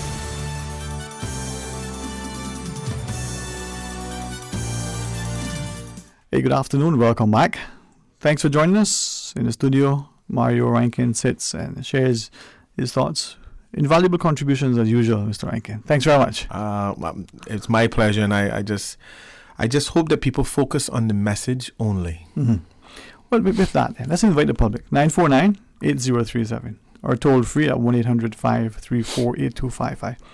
Either call and challenge or call and compliment. All right? Get to a point where we're free to say, listen, here is my opinion. If it's possible to substantiate the opinion with something, that's fine. Right. But if it's your opinion based on your experiences and your perspective, that's fine too. But do so that helps, more public discourse and the like. Unfortunately, I think we're not there yet. Yeah, well, I mean, it's super confusing when you have. And like and I'll go back to what Mr. Roy said, because I was listening to him as he was contributing, and I've always said that we boast of first world status, but we got third world policies, and that's no joke. There's no joke. There is not one single piece of legislation that ensures the continuity of a Caymanian, right? When people hear me personally say that we need to put a moratorium down on permanent residences, they think that I'm anti-something. So how can I be anti-anything when we are not being able to digest the cost of living tidal wave that has hit the Caymanian people? Only Caymanians losing their homes, right? permanent residences are becoming possible because of the loss of said homes. I don't have a problem with any nationality or any person from any part of the world wanting to seek a better living for themselves and their family. That's human nature. The first thing our first instinct as the day we breathe air is survival. We look food, right? So at the end of the day, but we need to have proper structure in place that protects our people as opposed to creating policies that have this open door policy. We have an open door policy with very, very, very limited resources. Mr. Ebanks pointed that out earlier. He said, so what happens when you put a cap on these things and you create this gap in the budget? Because these things generate revenue in which we rely on in order to, so Caymanians can send their children to public schools for free. We can have roads, because I know I don't get a bill saying, here's your annual road surcharge, or here's your annual school surcharge. So we have to be mindful of these things. Good points, as usual. We have a call. Let's go to our phones. Mario Rankin, that's his voice, very famous. Let's go to the phones. Good afternoon, you're on Talk Today. Good afternoon, Mr. Ebanks and Mr. Rankin. Afternoon, sir. Afternoon, sir. This is Paul Hurston from South Sound. Uh-oh. Captain Paul, always a pleasure, sir. Always. Yeah, you hit my favorite subject, Smith Macadair. Boy, oh boy. I don't believe there's anybody around that knows more about Smith Macadair than I do. I was born and raised right alongside of it. I know it like the palm of my hand. I can tell you the history of it, who owned it, how it became. And it was in the papers yesterday about something about invasive species of popnut invading there. They had to get rid of them. That is the most lucrative. I don't know what to say. Those popnut trees has been there, I guess, 1,000 years. If there's any tree indigenous that came out, it's popnut. Vessel boats was built. The first seagoing vessel built in Cayman was built in that port. My grandfather, Charles Bush, and the J.S. Webster was partners. When he went to Jamaica, he left that property in charge of my grandfather, all of Webster's estate. But nobody talked to me. I could give you the whole history. I could tell you who owned it first. It was owned by the Hineses, and how Webster got it. So Smith Macadair is a historical place. I'm not going to mention just what used to happen down there, but I guess you can read between the lines. And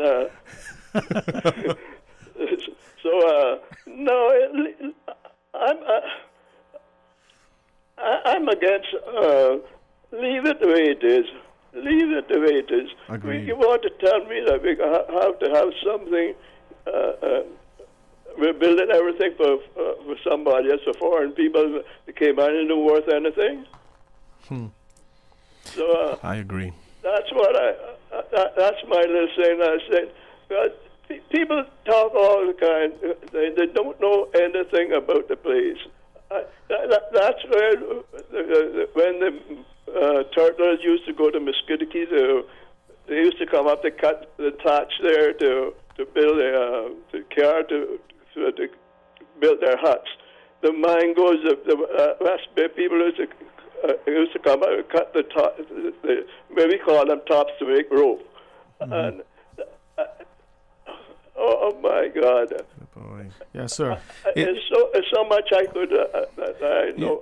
You know, Mr. Harrelson, if I could say while you're still on the line, the fact that you could share almost 5 generations of people who've lived on or was responsible for Smith Macadair and all of this rich history. The fact that we have anybody that's willing to change the entire dynamics of Smith Macadair blows my mind. And in fact, I can understand the developer who wanted to build condos there because he doing it for profits and business. But I can't understand that our government is engaged in a exercise to alter forever the uniqueness of Smith-Barcadere. It's an absolute shame. Yeah, you see, the whole trouble, they do not know the history of it, and apparently they don't want to know. If I had white skin, blue eyes, and they would listen to me, but and I don't even know if I would tell them anymore, because if I wasn't good enough for breakfast, they invite me for lunch. I agree. So that's all I have to say, and I hope the powers that be will listen to it. We at least leave something that we could. Exactly. I know I won't be here very long, too much longer. But leave it something that say this used to be Cayman. This is what Cayman used to be like. Thank you very much, sir. Blessings to you. But Mario, if I may ask, listening to not just because of his age, but that in and of itself. I tell you. But his experience, but the passion, the conviction with which he says, listen, can we think of something? Someone just messaged saying, but okay, if we develop it, do we need to develop it at all? But if so, do we need to develop it? No. Why not 15, 30, 50 years from now? Let the next generation no. have a say. Let's just put up what we should do now. And what I'll suggest to the group is that we should fight to put in writing, in policy, that no one now or ever in the future is to touch Smith-Barcadere.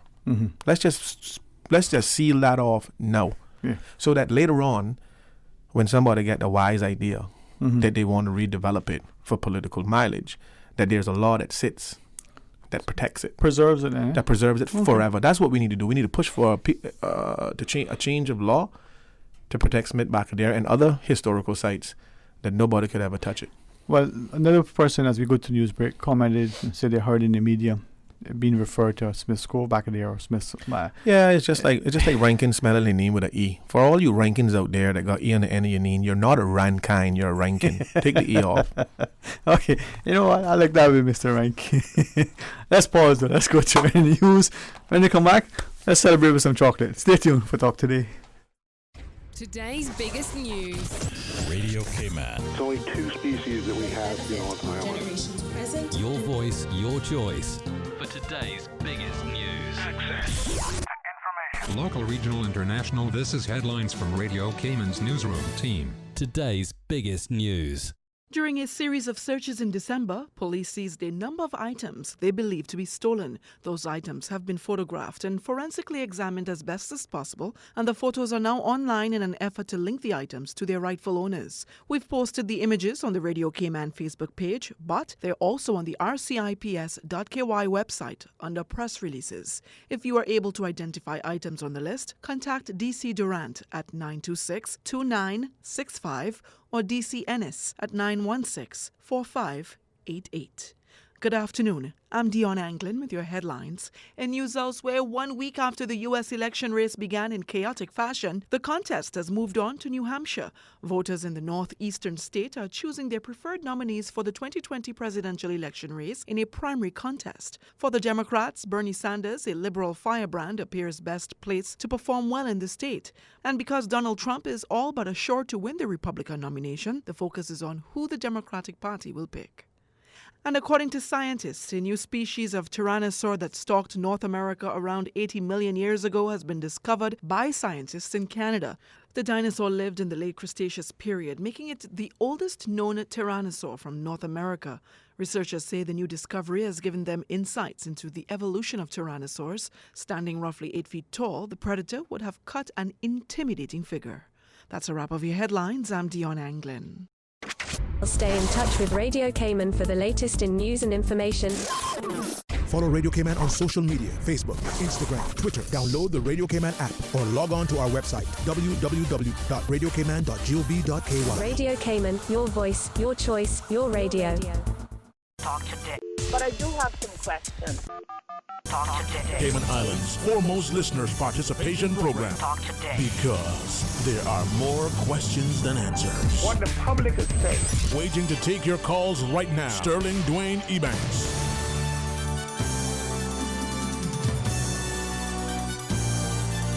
Hey, good afternoon. Welcome back. Thanks for joining us. And as you call, 949-8037 or toll free with the compliments of Flow, 1-800-534-8255. Hey, you want to WhatsApp? 925-3261. Mario Rankin is, of his time, shares, his perspective, man. Thank you. Yeah. Sterling, I can't express enough how fortunate we are to have Radio Cayman as a platform for open dialogue, different fundamental issues that we talk about. Some people don't like what we say. Some people enjoy what we say. Some people support what we say. The reality is that in the absence of a platform like this, then we have a missed opportunity in order to hear people's opinion, to get people's thoughts and the process. So as much as they don't like the messenger half the time, it's important that we focus on the message and what that message brings to the table so we can have equal opportunity to share. Because right now, anybody who is in the listening era of this radio and has a phone or access to a phone can call this radio station and there's no problem, and there's no issues with that. Well, I think what it does too, it speaks to our maturing democracy, but also to the maturity of our elected representatives. I think once a clear message is sent across, and I think we have accomplished the attention of the elected arm. In other words, I think with the CPR petition, people initiated referendum, is a clear marker in the sand that, look, we're going to have an opportunity to talk about this prior to any major decisions being made that could fundamentally affect everybody in the Cayman Islands.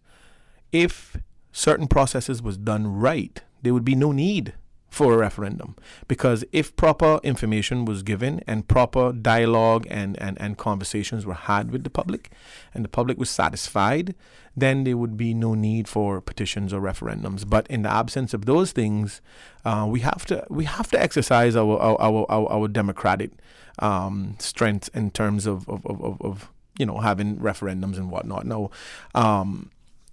for me, I would encourage governments to be more receptive to what people want to say and how they feel about certain projects, as opposed to going down the road of a referendum every single time. But I can assure you, if that's the road we got to take, that's the road we taking. For democracy. I can assure you that.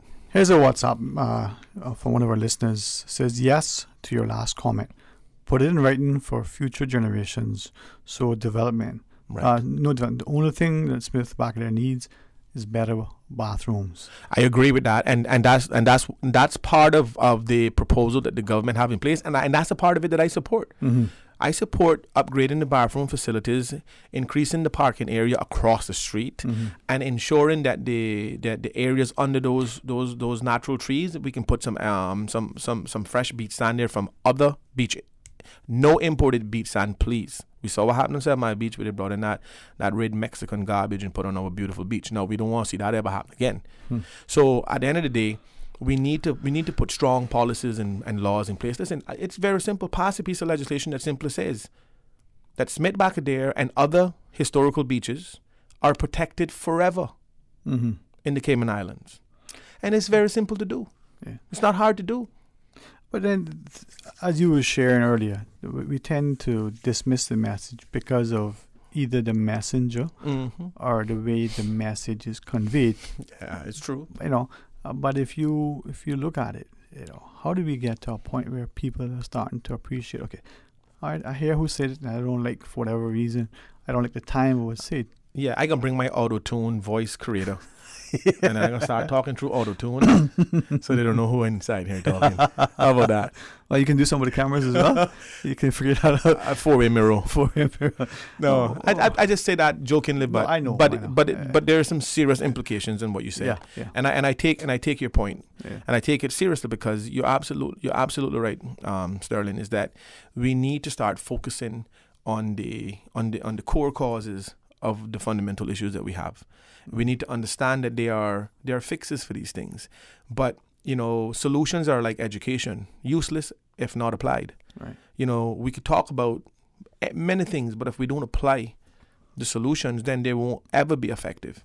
And here we are talking about, and specifically about Smith Bacadir. We're not talking about a solution here. You imagine, we're not talking about a solution, right? Because there's nothing wrong with Smith Bacadir. Right? Now, we're talking about creating an issue that later on we're going to have to find a solution for.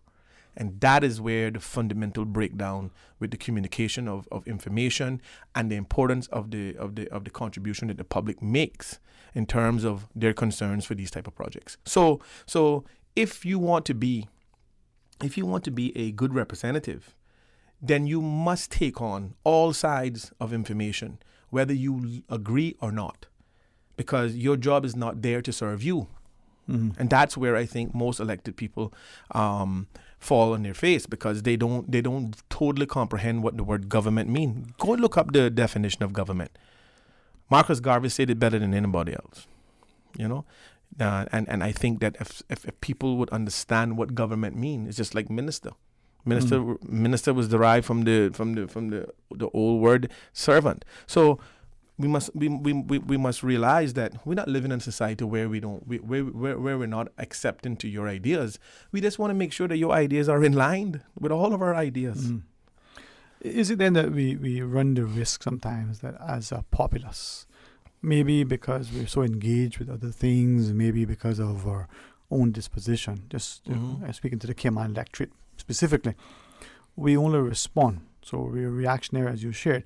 The individual who has an ulterior motive, perhaps financial, will be able to, allow me to use the word, lobby a politician, lobby a government for certain things, maybe be able to assist with campaign contributions and other things. So it gets an air much easier than the regular voter. Political development syndrome. That's what it is. That's the new acronym for lobbyists, where politicians normally only develop for political sovereignty through a political cycle. The reason why we only have these 5 to 10 year fixes is because nothing that we've actually really done in any great magnitude when it comes from a capital work standpoint has ever been focused on long term, 50 to 100 years. You know why? Because one of the reasons why you see these little short fixes every election cycle, and that we have to go back then and have to either extend or redo or all these different things, is because it's for political expediency. And yes, that's the landscape. It's unfortunate, but that's what it is. Can we change it? Absolutely. It's never too late. The day you start is the first day of the beginning of anything that's new. So it's never too late. And that's how we're gonna focus on this now. And I know that most of the Smith-Bacadere war team is listening. And I think, guys, my suggestion earlier is that we move for legislation to protect Smith-Bacadere and other historical beaches indefinitely. And that's the push that we're going to be making. So, again, I believe that, you know, when we have situations where clearly the majority of the people is against it, then you need to, as an elected arm, to listen to it, to those people. How can you not? So May 21st, or let me just say May 2021 is the next election. And I can't imagine any politician would want to do anything that's unpopular in the lead up to that. So I was tempted to share. No, please share, because I like to be candid. Let's go to the phones. Hey, good afternoon. Welcome. Thanks for joining Mario Rankin and myself. Good afternoon. Good afternoon. How you doing, Dwayne? Excellent. How are you? Good. This is Eden Hurlson. How you doing, Mario? How you doing, brother? You good? I'm doing well. Heading off to do some work. Got some mouths to feed. You know how it is. I've been listening in on what you all are saying there, and again, you know, well stated, Mario and Dwayne. Thank you for presenting a platform for people to talk reasonably about these very important issues that are happening in Cayman right now. I wanted to remark on something that Mario was saying just a little bit ago, talking about the basic roles of government representatives, and as well the thought that we're creating a situation which now, when we already have so many things to deal with in Cayman, we have to go as a people and deal with, once again, just like the port. That we've created something, made a mountain out of a molehill. Exactly, 100% right. And this is speaking to not just a communication breakdown between the people and the government, and not just a seemingly misplaced idea of what representation means to all the people who have opinions about our country's future, Right. but also a philosophy of who we are as a people is really at question here. Like, Cayman doesn't seem to have an idea of what we want ourselves to look like in 50 years when our grandchildren are taking over as. But we don't teach our history in school. You're right. Right. We don't have an idea of what we want to look like 100 years down the line, and right now it seems like we'd be perfectly content if the entire island was covered in cement. But we can't. We have to start thinking, like Mario is saying, about legislation to protect areas, pick out those areas, and say, listen, forever this will not be developed. This is going to stay how it is. We're just going to enhance it. We're going to maintain it. We're going to just give it just what it needs because we value our nature. And the thing is that all around the world, people are doing this. Countries are doing this who are realizing that their wilderness has been developed, their wildlife is being slaughtered, and they're really wondering what they're going to have left for their children. And when you talk to these youth, you see groups like Protect Our Future, and even when I just talked to my 4-year-old son and his friends, they're far more into collecting seeds and looking at coconuts and playing at the beach, and they're not going to be interested in mass tourism and in having cement everywhere and in how to be the next billionaire. They're going to be far more interested in the irreplaceable resources of our reef and our wildlife and our trees, and that is something that once we do it, we can't get it back. It's just like with the port. There's no going back on it. And no going back. When we cement Smith Barcadere, which we're not going to let happen, by the way, we're just not going to let it happen. We can't go back on that, right? So Cayman we talk constantly about our Christian heritage. We talk constantly about what it is to be Cayman kind and to be truly Caymanian.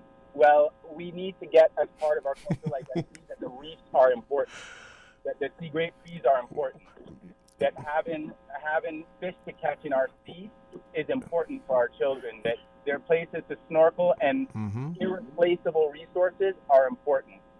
We can always do things to enhance tourism. We can always create different industries. We can always think of ways to value add to our current products and to enhance our economy.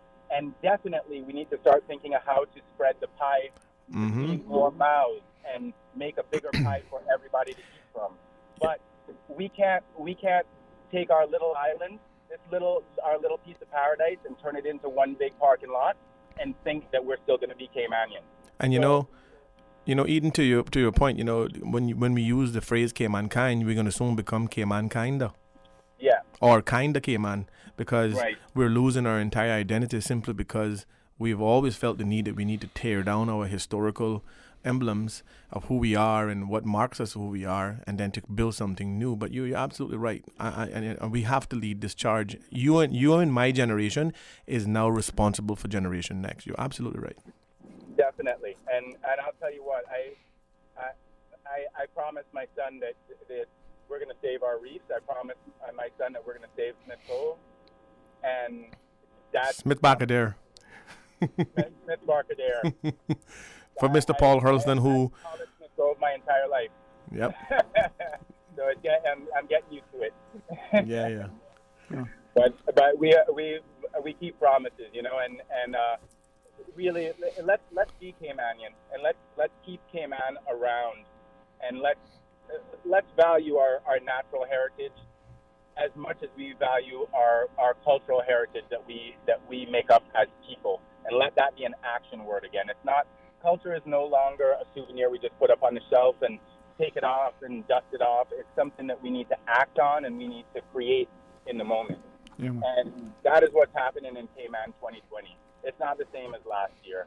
So I just wanted to say those few things and support once again of conserving Smith Barcadere, and then conserving the Georgetown Reef, and then conserving what we have left here.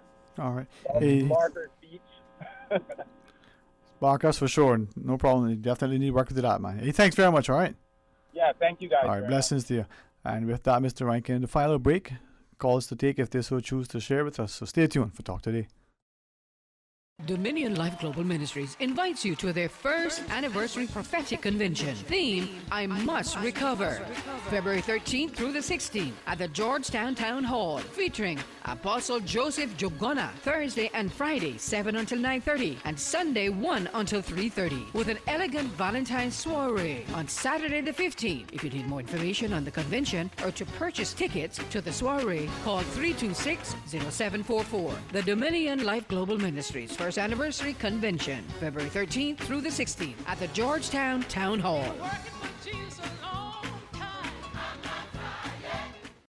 The search for the Miss Cayman Islands Universe 2020 begins now. If you are between the ages of 18 to 27 and looking for a platform to build your self-confidence, further your education, and represent the Cayman Islands at the Miss Universe pageant, then the Miss Cayman Islands Universe pageant is the threshold to your future. Applications are located on our website, www.missuniversecayman.com. Email us at misscaymaninfo@gmail.com or contact me, Derry Dacres Lee, at 926-7724 for further information.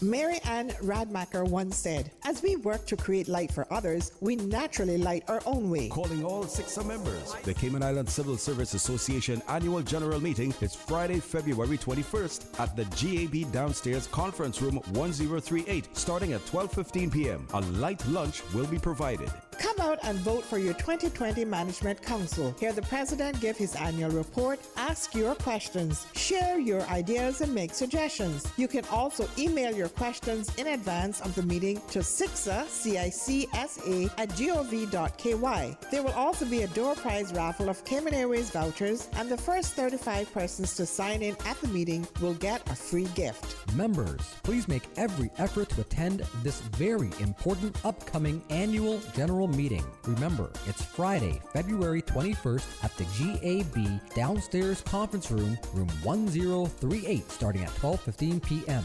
Hope to see you there.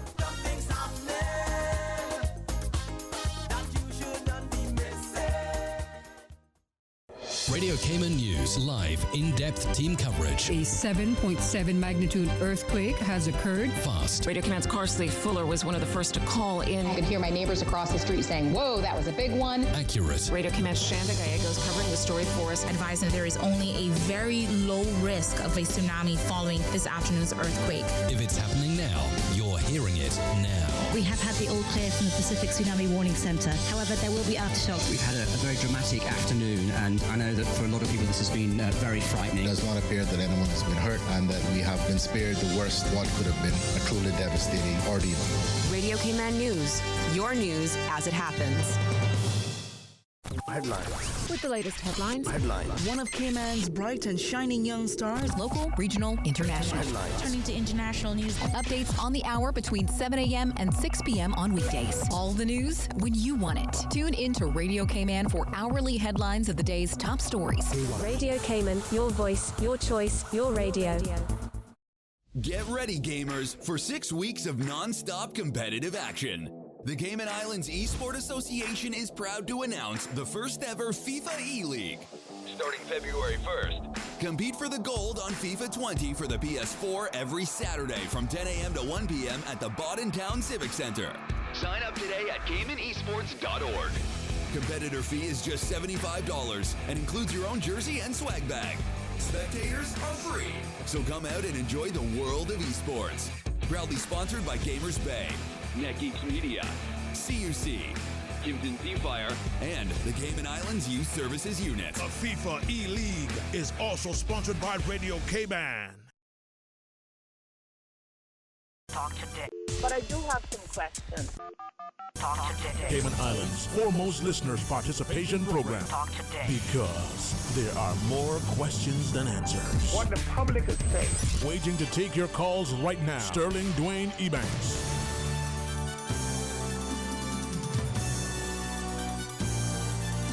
Good afternoon. Welcome back to Talk Today. Thanks for joining us, and I trust that as you listen, you'll be inspired to contribute, and as you contribute, we'll be not only, better as a result of your contributions.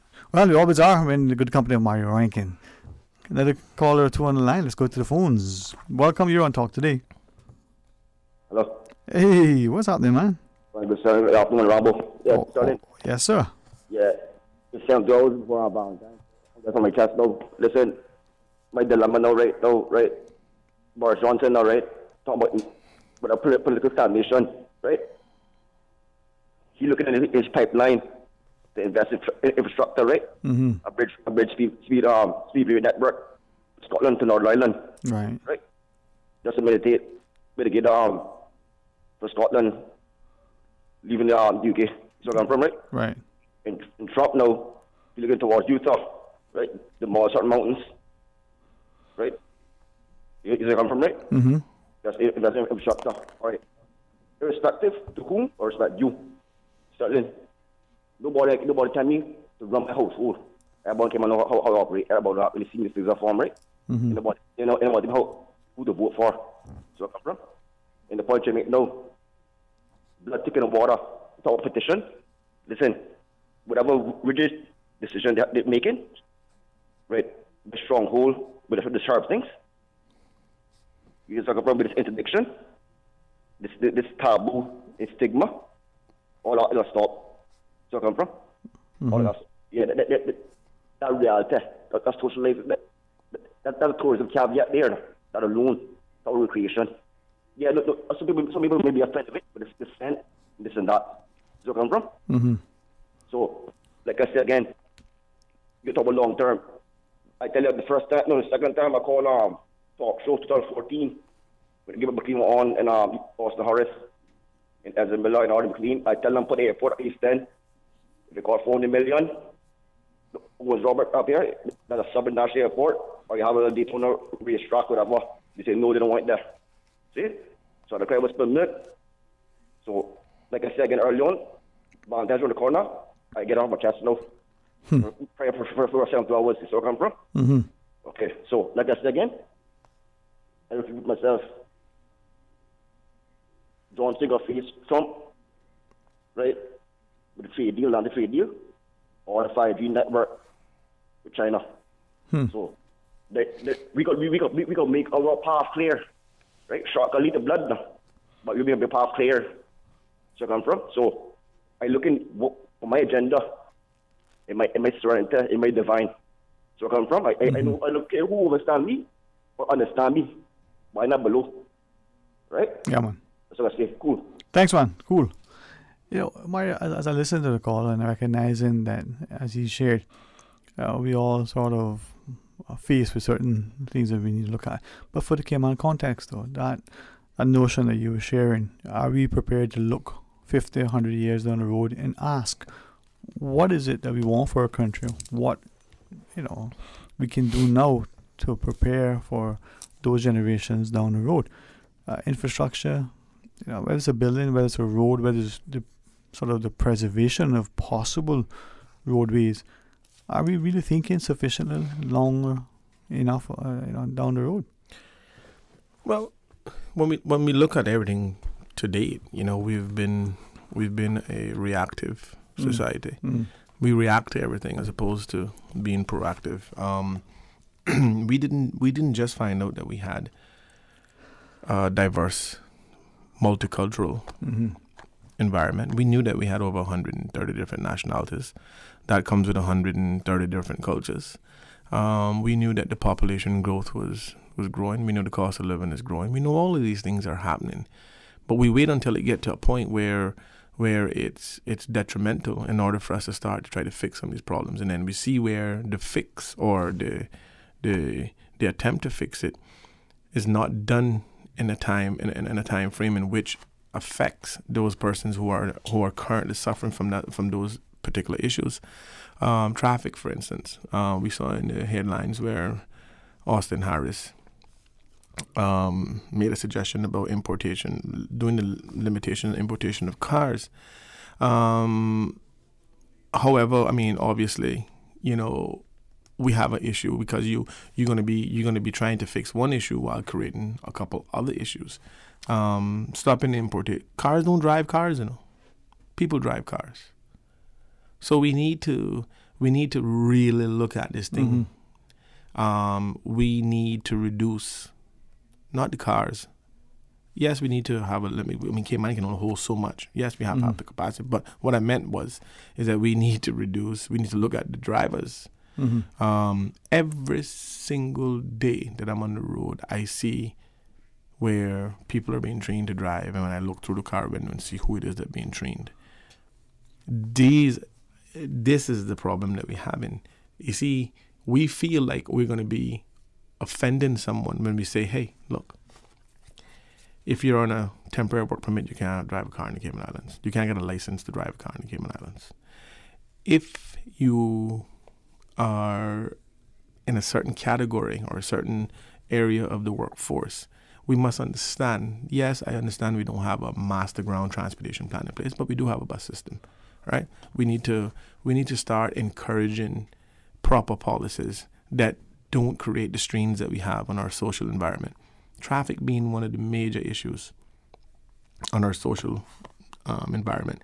So unless we're willing to be unapologetic about putting proper things in place that could alleviate some of these things, then we'll never get them done.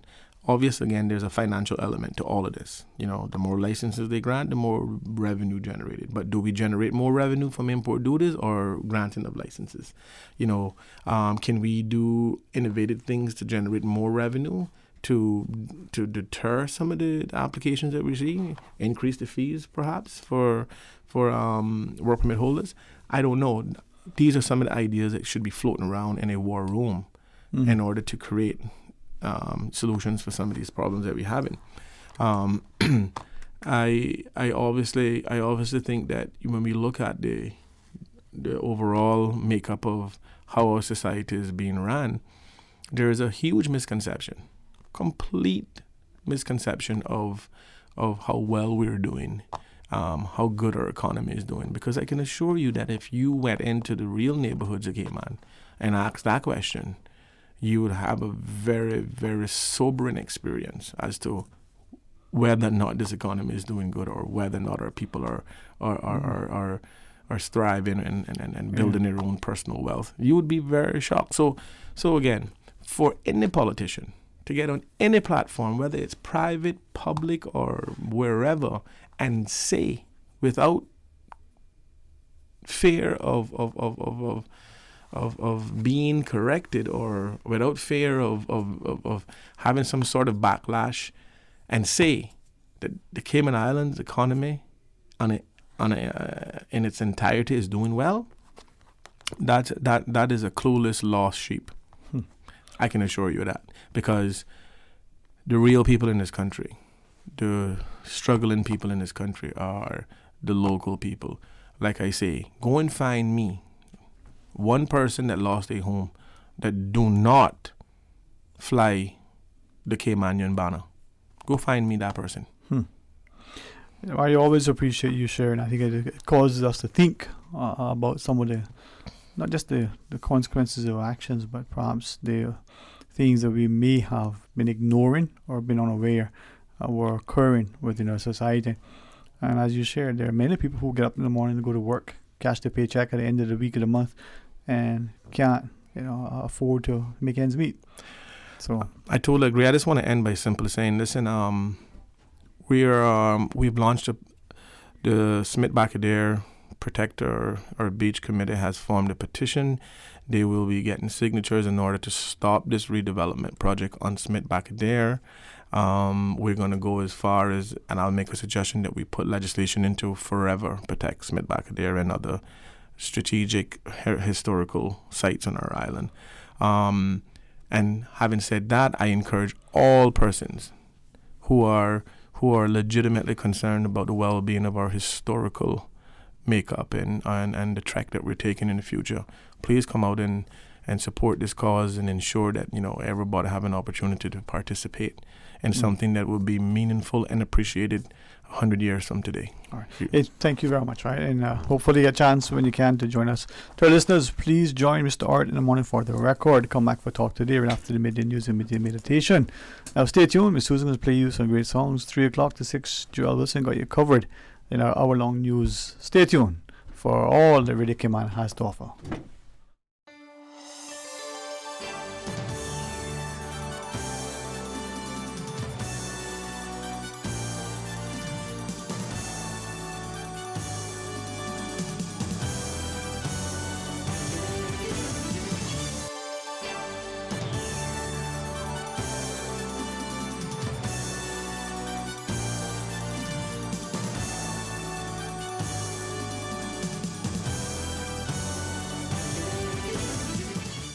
Shaken yet standing firm. This is Radio Cayman in the Cayman Islands.